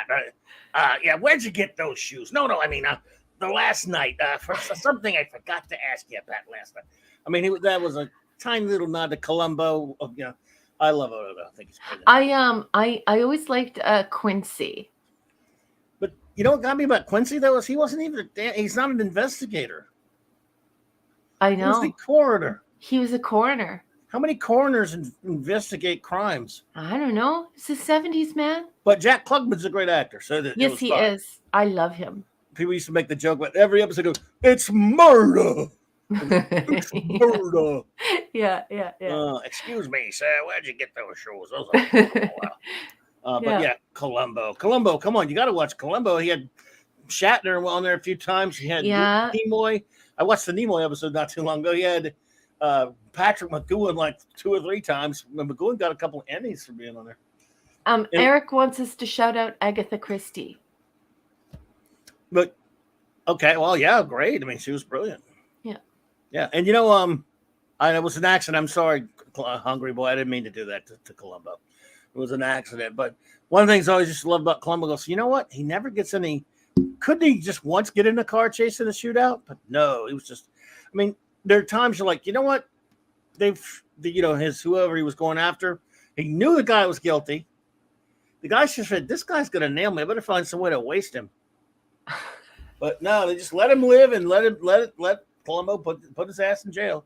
Okay, so then what about Poirot? Because everybody loved Poirot. Can I get some commentary on that mustache? Oh, Feel Poirot. just Yes. But what if they made this episode not with his Peugeot Alrab? What about this? What if Odo had? I think that's also another nod to the detective genre when he was narrating and stuff. Yes. Yeah. Yeah. So anyway, all right. Well, but he was no Dixon Hill, was he? Oh, head desk. So what is your rating of Necessary Evil? I can't believe I'm going to say this because I absolutely hate this kind of crap, but it's just really well done and it's good. So yeah, B plus. I have a B plus also. Yeah, solid episode with a lot of great character stuff in it. Deserves a B plus. So B plus. Inspector Glissot. That's right. Snail Messiah with 20 Danish krona, I think they call it. Coroners investigate murder. Actually, don't murder investigate. I mean, they do participate in it, but I always thought it was like the actual investigators and the cops and all that kind of stuff. I mean, do they go to people's houses and do all that stuff? Anyway, I'm not knocking it. I'm just making fun of it, Quincy. I did. And you're right. They do investigate murders in that sense. I understand that, but they're not like like Sherlock Holmes does. Well, yes, that's on Quincy. Yes, or because Columbo. He's not. Yes. But thank you so much for that, Snail Messiah. I appreciate you. Yes. All right, so everyone, please now let fly with your ratings and any words you might have about Necessary Evil. Go. You heard the boss. The boss gave the word. Fire at will. Pew, word is the pew, word. pew, pew, pew. Yeah. The word's the bird. Bird. Sorry. I'm sorry. All right, man. What's all this then? Let's see here. We've got some reviews coming in here. We'll get to them in a second. Should I read? I could read them all as Zek. Oh my god, No way. I would love that. That would be so cute. Maybe as long as it doesn't. I know that it's hard for you to do the Gorn. As long as it doesn't task your throat and it doesn't harm Maybe you. one of I love Zeki. Be my little Zeki. All right, maybe one. Let's see here. JT Kirk, since he's got only one, he doesn't an S pick or anything. B. JT Kirk says, B. Unnecessary episode. Understandable why some may like this episode. I simply don't. There's no profit in it. This caps a 5-episode slump for me in season 2. Ron's new depiction is the redeeming part of this episode. And I'm sorry, JT Cook, for ruining your review. No, there's no profit in it. He's laughing his ass off right now. He's probably said, why did mine get picked to be ruined? I'm sorry. No, that's not JT. JT Kirk. JT Kirk is laughing his ass off. Oh, God. Oh, man. Sorry about that. Cardi just gifted 20 memberships. Oh, wow. Thank you, Cardi. Oh, you're too kind. Cardi, I love you, honey. Thank you, sir. Appreciate it. JT Kirk, he just gave you 100 out of 100, boss. Pleasant Valley, I can't lose it. And he says, has Clobby lost it? No, I never had it, buddy. No, I wouldn't know how to lose it. Be nice, Pleasant Valley picker. No, don't be nice to me. That I would know who you are. Don't be nice. Be a man. Be a ball. Be a bully. Don't be a bungholio. Bungholio. Papa I only know that word because of Clobby. I've never actually watched the show. Not even once. I am the great Cornelio. It's like, that really sucks. All right. No rating for Papa Delta Yankee. I don't recall this one enough to give a fair reaction despite the synopsis. But still worth noting how we have gone from comedy last week to noir with Odo. So maybe it gets at least a B. Well, that's fair enough. It's a fair call, as they say. Papa Delta Yankee, thank you for that review. Pleasant Valley Picker says C minus. Odo, PI, where is Tom Selleck when you need him? If I had to equate, by the way, Pleasant Valley, Odo, let's see, what TV detective? I want to say he's more of a, he's not Columbo because he's not, let's see. He's not Rockford because he's not getting beat up all the time. No, he's not the, that's not the Rockford Files. He's not Magnum either. No. He might be more a little bit of a Quincy. I don't know. He's kind of laid back. He's a no nonsense kind of guy though. And so yeah, he's none of those guys. But I hear you, missing him and the red Ferrari. Odo should have morphed a mustache. Yes, he should have. Hang on a second, Pleasant, and find your other one. 2 of 2 says, too slow paced and convoluted for me. But once again, I appreciate the world building backstory. Just not rewatchable to me. The collaborator killed by his fellows is believable. Yeah. Wolfie's saying he's Matlock, and I agree with that. It's Matlock. Wow. He is Matlock. Again, there's a problem there too. Matlock was a freaking lawyer. He was a defense attorney. Yeah. So I love how I used to tease a buddy of mine. We used to joke about Matlock. He'd watch it all the time. I said, how come Matlock, it's an hour show. Murder trials last for years sometimes, but inside an hour, he's not only gotten his client off the hook, but he got somebody else on the hook. Yeah. And by the way, he didn't do his own investigating. He had those other people doing it for him. But just like Perry Mason had an investigator. Just saying. Why is Larry saying Robin won? Who? Robin won? Yeah. What does that mean to all of you detective people? Larry's very smart and he knows a lot about this stuff. So why is he saying that? Explain it to me. I don't know, unless he's referring to Magnum PI, making him at Robin Masters. I don't know. Hey, maybe Odo was Mannix. No, he didn't beat anybody up. Never mind. Sandra Feliciano says, all right, everyone in the chat, after you get a review, tell me which TV detective Odo was in this one, if you got an idea. And we'll see if we can find one. B, says Sandra, Kira overcame her distrust of Odo, but was too afraid of his reaction to tell him the truth. Mm-hmm. That was a very powerful moment at the end there. Absolutely, Sandra. Yep. By then, his opinion never mattered. How many times do we do the same thing? Yes, that is a good, well-made point there, Sandra. Absolutely, isness. Yeah. Sandra's on fire tonight. Absolutely. Great comments coming from her. Shooter says, A-. I quite enjoy this episode. A well-done noir detective story of Odo's first case, unsolved, and now a clue reopens it. I guess it could be Philip Marlowe. A nice one-off cliffhanger. And we're doing TV detectives, everyone. Sorry. A nice one-off change of pace for the series. Now this is a step backwards. Now this is a step backwards from the. Excuse me, a step towards. I'm an idiot. The Rom we love. We get to see how Odo became the man he is. The ultimate revelation that Kira was the killer is shocking and damaging to Odo's relationship with her. Absolutely.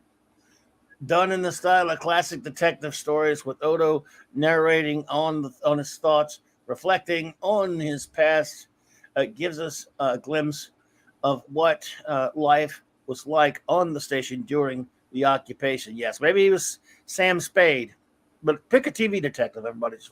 Raymond says Barnaby Jones. Hey, Buddy Absent. It could be a little Barnaby. And Nurot says Monk. Now, Monk, I love Monk, by the way. That was a great show. I love that show. But Odo isn't as neurotic as and messed up in the head as Monk. I'm surprised you picked Monk, but I love that show. The Rat and Amanda Bear says B-. It was an okay episode. Thank you, Narat. Got you covered. And Raymond says B. Odo whodunits are great. I enjoyed more of his backstory, especially his interaction with Kira on the first time they met. Yeah, same here. Same here, sir. Rob Altus says Starsky and Hutch, but he says Odo and Hutch. Odo and Hutch. Yeah. Yeah, very Okay. cute comments. And we have some random Frisky Dingo from Lenrod, which is hysterical. Steve McGarrett from Hawaii 5-0 McGarrett from Larry yeah. Larry. McGarrett's a good one. He's a hard case. So. And I think that's all for right now, but I will keep you apprised. Okie dokie. Captain, keep going. MMM says Stable B solid story, excuse me, but a bit boring, and the plot was a little too obvious. As we all know, Alex Carrington and how the things are done in these circles.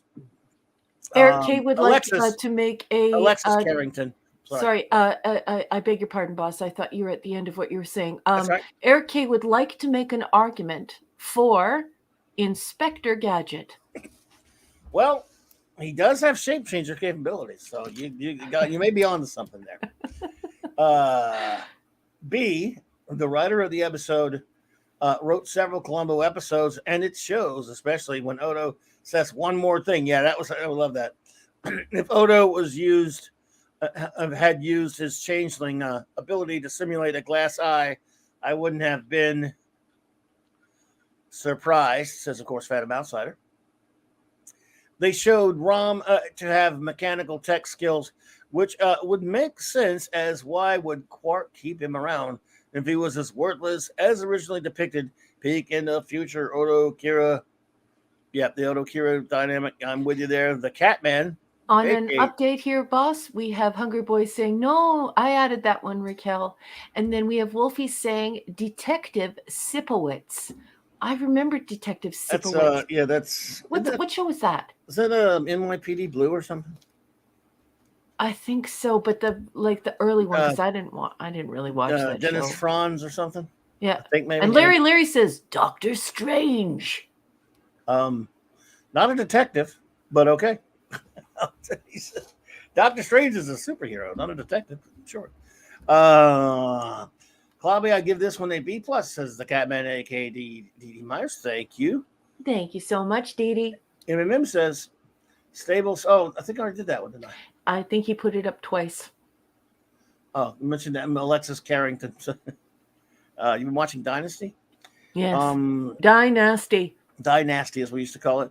Wolfie says rating B plus. Wow, Tarak Noor was an S-hole. Yes, was a dang shite hole. Hard to believe this nice calm station was a freaking labor camp. Great Odo and Kira episode filling in some background. Indeed, sir. Yes, absolutely. So Maygrit. Who's Maygrit? Hungry Boy is correcting here. He says, no, Maygrit, Raquel. That was my suggestion. I don't know what Maygrit is, darling. Maygrit? I don't know either. I don't think I know. Well, we'll figure it out. I'm sure he'll tell us. If you would, let's say I got two more, and then we can do ED and Nirvana Max Vanderbeer says Walker, Texas Ranger. I don't watch that show, but isn't that? I don't think he's a detective. But isn't that sure. Chuck Norris? Yes, it is. Yeah, you see Odo run around chop-socking people. Oh, Maygrit. It's pronounced Maygrit. And you have a gift from Wolfie. I'm sending it to the starred column. Okay. Thank you for the $5 super chat, Wolfie. Appreciate it. He says, I forgot to mention we got the Kardashian Nick trick. Oh, yeah, that trick. It's here, illegal in 5 sectors. That trick, yeah, the trick thingy they were talking about, yeah. Thank you. Max says, Max Redstone says, B+. I share the group disdain for murder mystery, but what I do love here is Odo, who proclaims to be black and white about the law, is put into all shades of gray. That's a good point. Absolutely. The previously seemingly untainted water of the Odo and Kira relationship definitely now has some ink. We also find out that the Cardassians had their own 5th column in the Bajorans. Yes, interesting stuff for sure.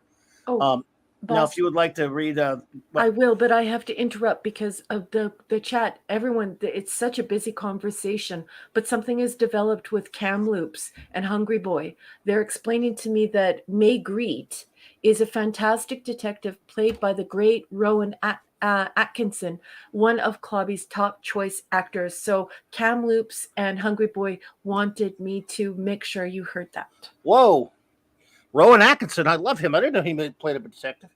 Why don't I know that? May Greet. Is that a new show or something? I don't know, but the boys want you to know.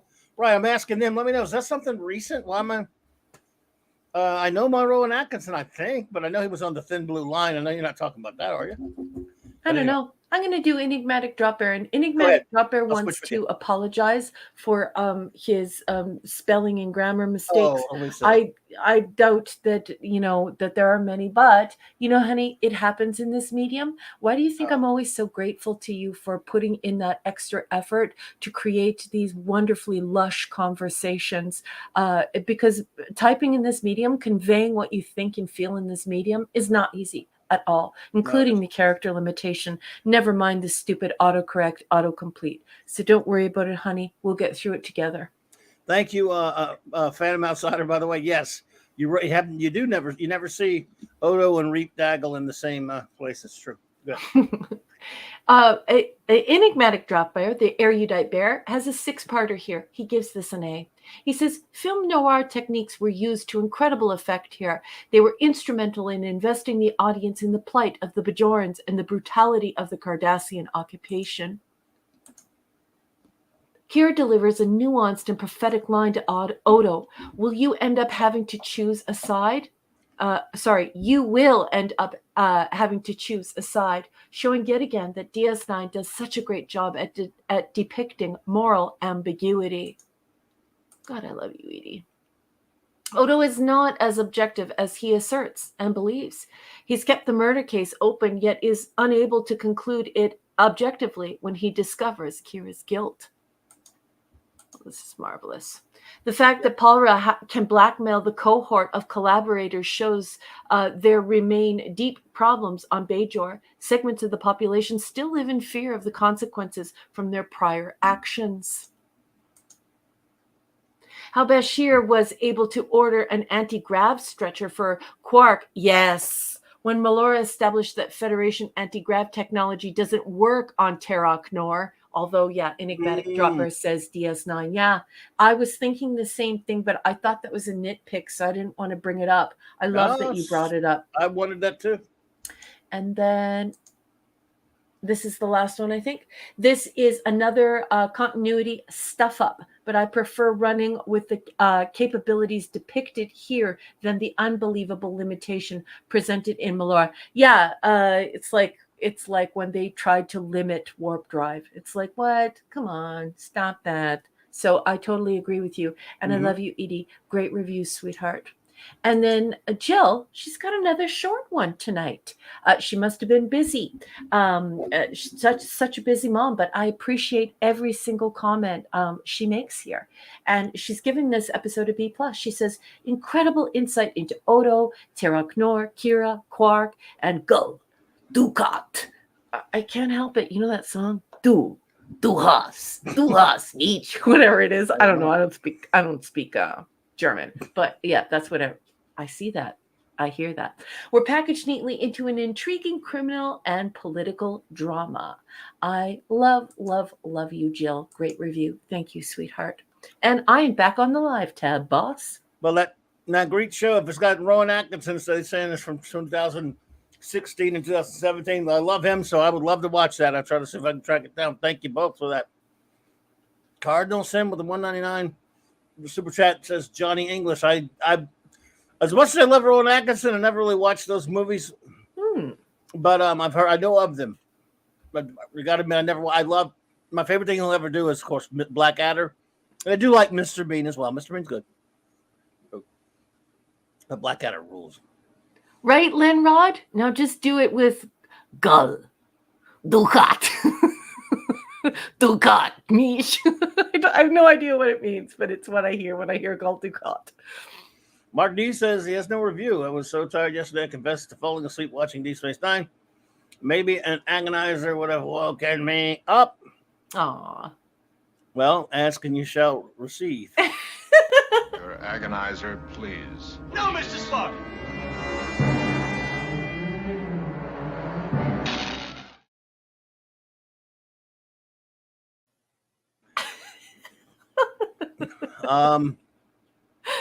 Oops. Ah. So anyway, he says, looking forward to watching DS9 Clue. Was it what is Kira in the conservatory? Oh yeah. Was it Kira in the blah, blah, blah, Kira in the Yes. conservatory with a candlestick? The Some would butler say did it. It might well be. Yeah, the butler in the study. Do you remember playing Clue? Oh yeah. Oh, loved it. Thank you for the $1.99 super chat. Gold Doomcock. Go. He would, yeah. Don't talk. He would lead all. He would be the ruler of all of Cardassia. Thank you so much, there, Cardinal Sin. And that will conclude our reviews for this week. What do you think of that? That sounds really good. Yes, Eric, please do. Please listen to Ramstein tonight. It's in my head. I'm gonna play it on Spotify when I get out of here. Yes. Let's see here. Mark D, if you want to pop in for a second while we say our goodbyes. Look, Max, stop it with the Alan If you Ray. feel like it. Somebody can somebody take care of Max? Max needs some shin kicks. Somebody shin kick Max, please. Where did he do it again? What is that? I love a rain. So he like you happy now? No. Max. What am I to do with you? Oh God, Larry just said, imagine Keiko singing Alan Moraine. Oh no! I love you, Larry. Wait. I'm sorry, Larry, but you're gonna have to be agonized for that one. Your agonizer, please.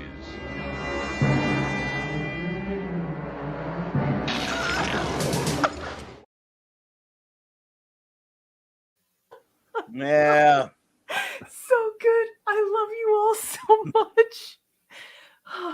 That's never gonna get old. What's up, Hi Chief everyone. Engineer? I had a good night tonight. So yeah, a lot of fun. How are your fun in the sea chat. tongues? Did you Fireworks. enjoy Oh, your sea tongues? everyone who eats them loved them. Yeah, it was a big hit. Yeah. Gross. Yeah. You don't know what you're missing. And I was gonna keep it that way. I know what I'm missing. Sea tongues. I want to keep it that way. Sea tongue. Oh my goodness. But we had normal stuff too. So we had Yeah. regular food too. So So then you admit. You admit it. You admit it. and peach pie. Oh, delicious peach pie. Oh, good stuff. Yeah, that was good.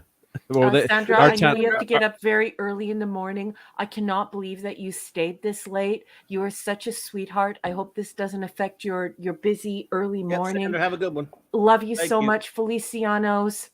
King Dolphin TV. Yeah, because good night, color. Feliciano's.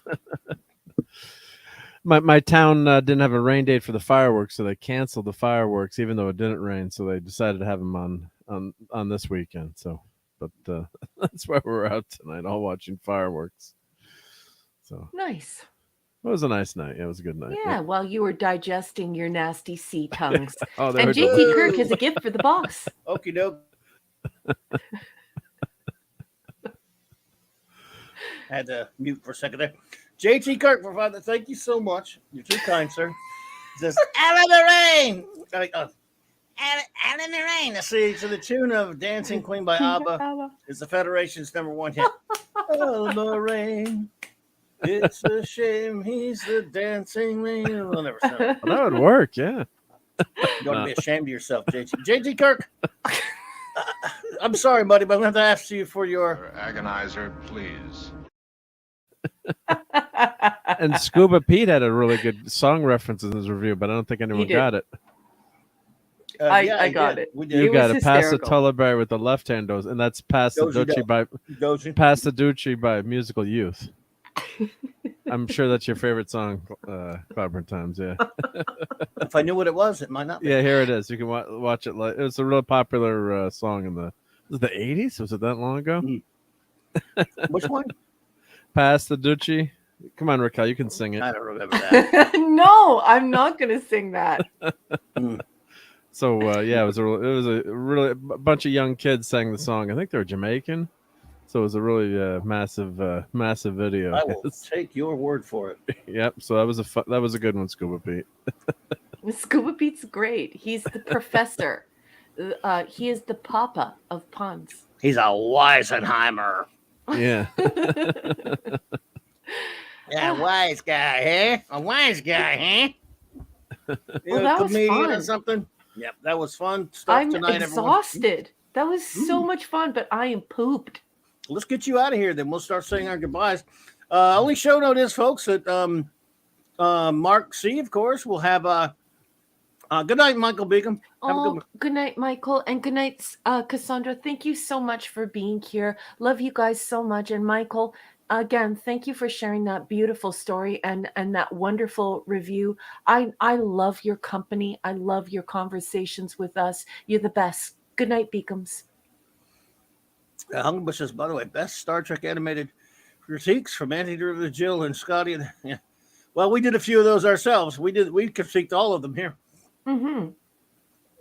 So, anyway, all right, everyone. By the way, next week's episode. Now, I will vet this. If Jill, of course, tell me if we got this right for next week.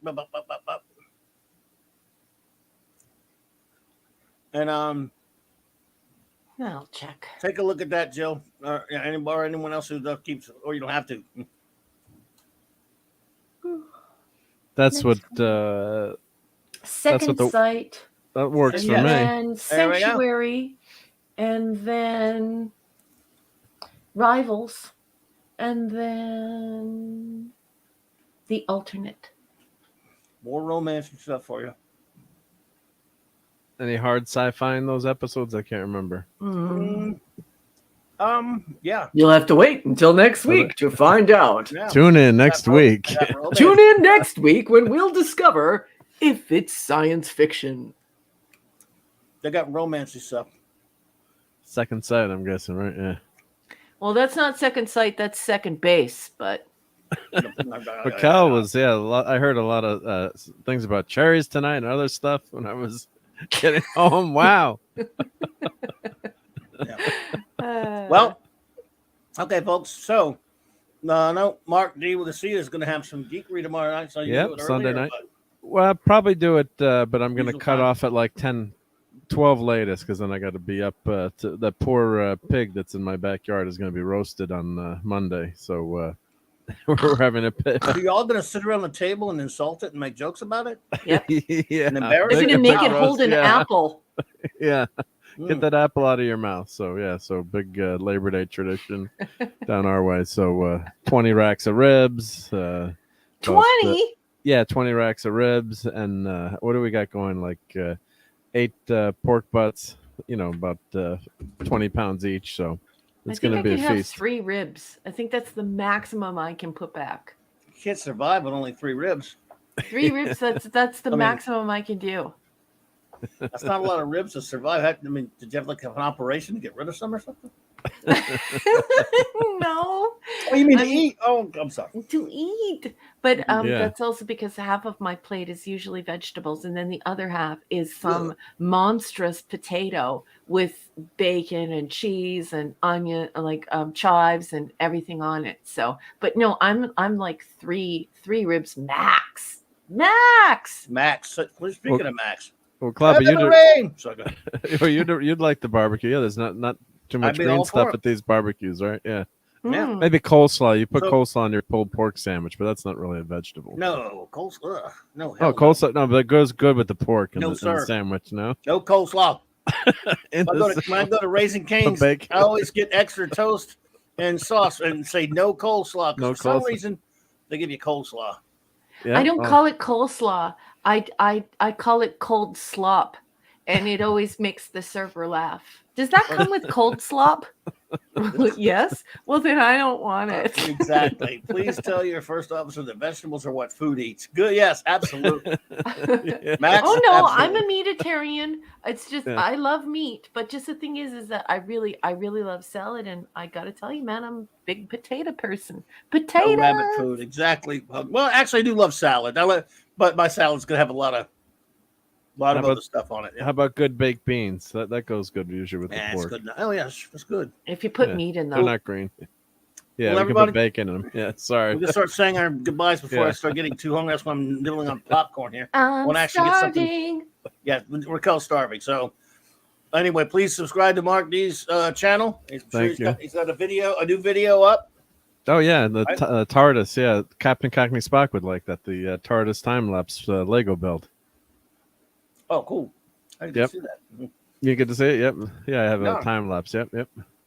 So we're gonna start saying our goodbyes. Monday night, I'll be here doing some open comics talk on Monday Night Mark C Comics Talk, and yeah. And so don't forget, everybody, on Thursday on the Clubhouse, that is Star Trek Day. So we're gonna do something special to celebrate Star Trek.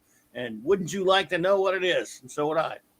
Who are these nincompoops that were on like Twitter and they're like, it's Star Trek Day today. And I was like, no, it's not. Hey, Yeah, over 180 tweets went out of people who are like posers and filth lovers who thought it was Star Trek Day today. I'm like, no.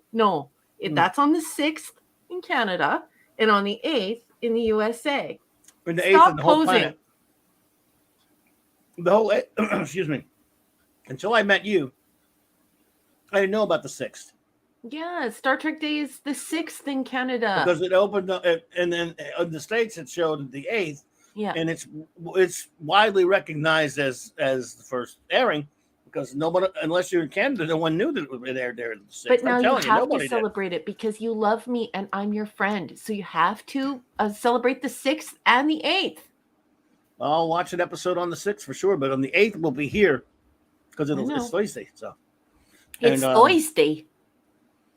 yeah, it was what it was the doctor. When it went to deliver Star Trek, it was there were some contractions, and Star Trek's mother thought it was time to give birth and went to the hospital, but then it didn't happen, and she went to and everyone thought, oh, there's Star Trek about to be born, but it wasn't, because it was only in Canada. And so until it hit the whole world, and on the 8th was the actual birthday. Well, Maybe I it don't was want an to be accident with a time unkind. machine. I don't want to be unkind to people. Yeah, Like, go it's ahead and okay dig if you didn't know about the 6th. I totally understand that. I get that. That's cute and everything. I'm sorry, everyone. Like that I don't expect you to know that, right? Especially people who are pre-internet people. So I totally get that. But thinking it's today because you saw Right. it on Twitter, you stupid posers. Right, because Shin kicks. to be fair, even people in Canada might have thought it was the 8th as well if they didn't happen to know it aired. I mean, how many people know that fact? I don't That know. it aired on the 6th in Canada? I'm sorry. Because on all the Trek sites and for 56 years, everyone has just said September 8th, right? Here, everywhere in the bad rest of the people. world. But you're right. If they think it's today, they're morons. Yeah, nincompoops, poser nincompoops.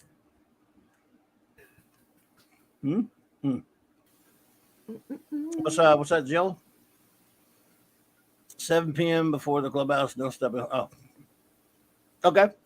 All right. Well, anyway, we'll say our goodbyes. Are we ready? Ready to say goodbye to our friends? Ready? Okay, shout them all here. Of course, our wonderful first officer. Thank you so much for being with us tonight. Appreciate you. You're the best, and had a wonderful time. It's just been incredible and great. Even though you were mean to Daphne Ashbrook. I love you. My love. You were mean to my wife, Daphne Ashbrook, but that's okay. I love you. I'm sorry. I love you. And of course, the great Mark D with a C, who Thank you. showed up late And mention clams. Sorry. and mentioned clams. Sea tongues. They're sea Don't tongues. call them sea tongues. I won't be able to eat them tomorrow. So That's he what will they are. They reach out, they lunge out of their shells and get for Mark D with a C. I'm gonna have to eat gawk instead. All we have to Gross. say to Mark is this. Your agonizer, please.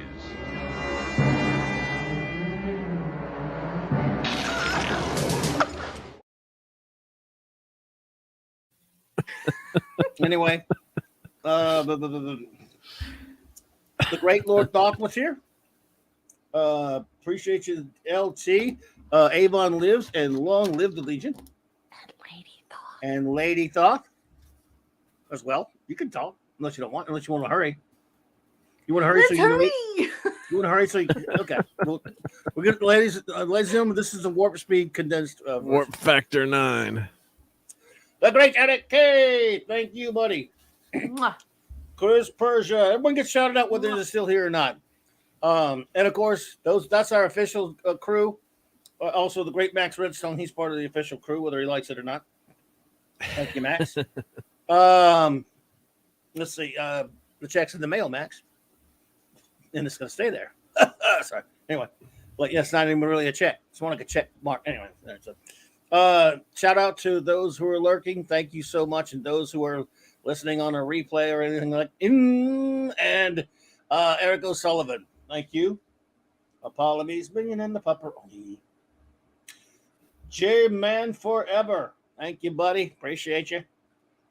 Michael Beacom and the lovely Cassandra Beacom. Hey. Thank you for being here tonight. Did I thank our wonderful communications officer, Jill? Yes. I already did. Okay. Well, I'm thanking her again because we love Jill. All right. Raymond Feliciano. Thank you, buddy. And Sandra Feliciano.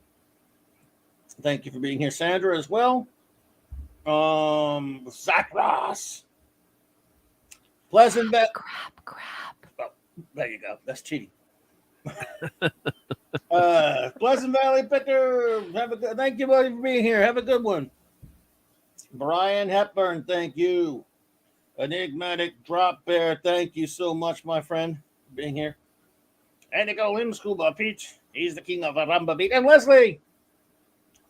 Snail Messiah, thank you so much, my friend. Appreciate you. Masters Maniac Mexico MMM. Thank you so much. Thank you. Let's see here. I lost track of something. Oh, the great Cardinalson. By the way, thank you, Cardinalson. Gil, I appreciate you so much for all you do.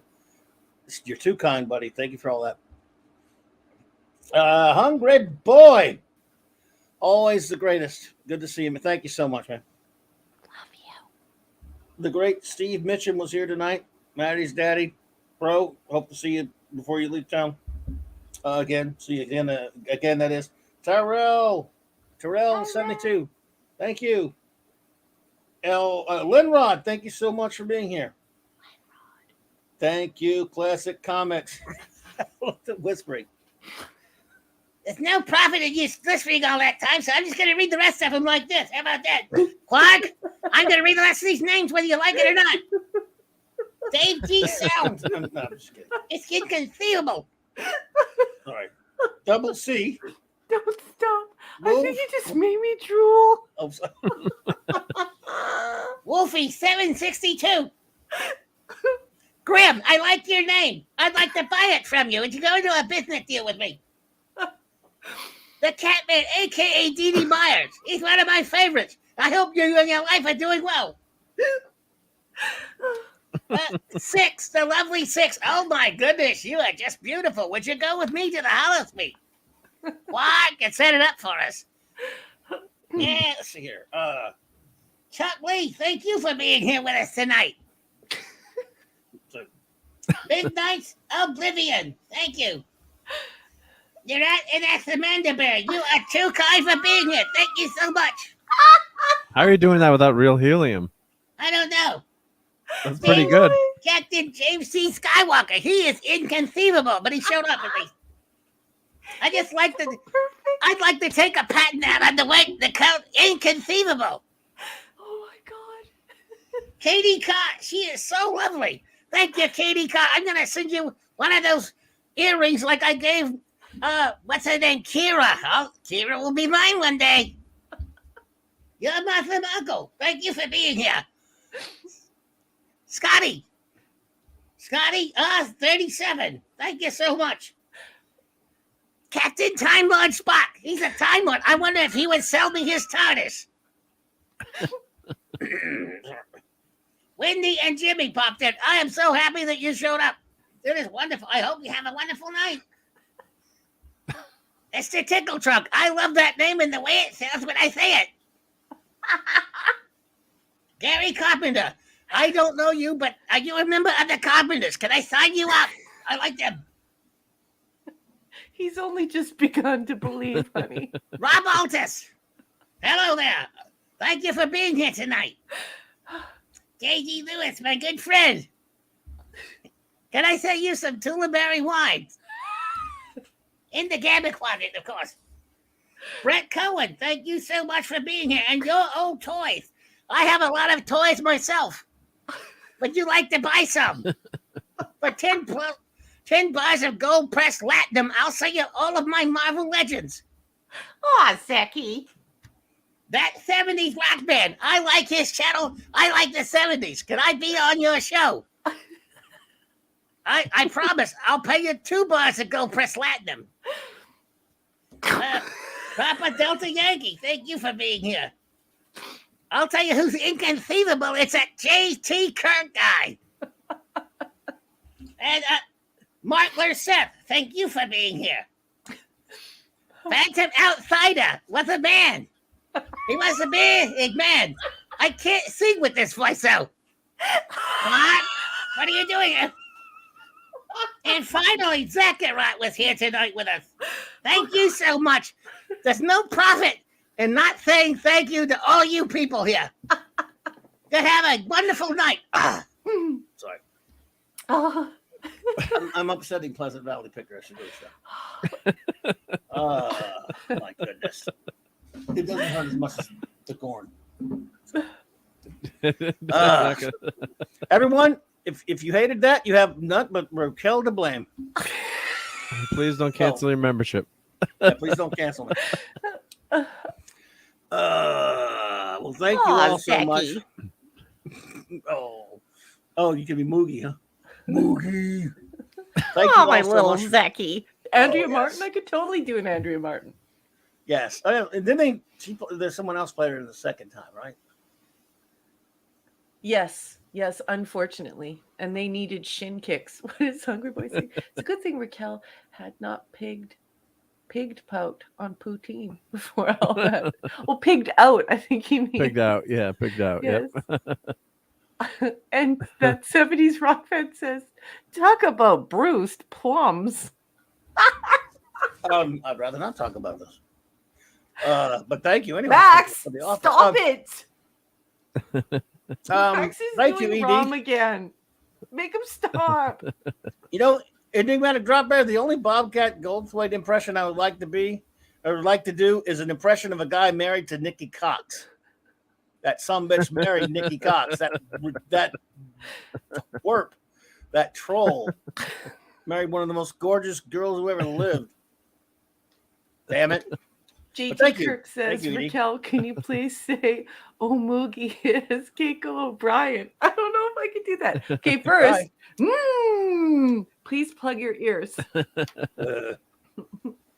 Oh, Moogie. Oh, no. Oh, my. Oh, no. Oh, Moogie. That just brings it to a new level. Oh, my God. I got to clip that. Everyone, thank you so much for being here with us tonight. Love you all. You all been fantastic. What a great time I always have with you. You're amazing and just incredible. I hope you all have not only a great rest of your weekend, but it's a holiday here in the States. I don't know about anywhere else, but those who are in the States have a great Labor Day weekend and barbecuing and all that stuff, as long as you're not barbecuing clams or anything.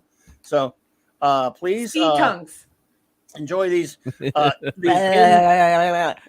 these in credits, and then of course these important messages as these in credits. So everyone, can't wait to see you back out there on the streams. Clobber on, clobberers, and thank you so much.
Thank you so much, Eric K.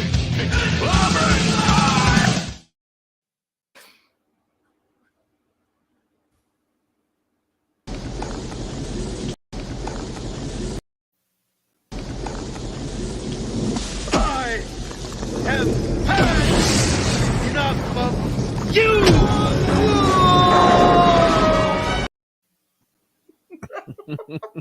Your agonizer, please. No, Mr. Spock!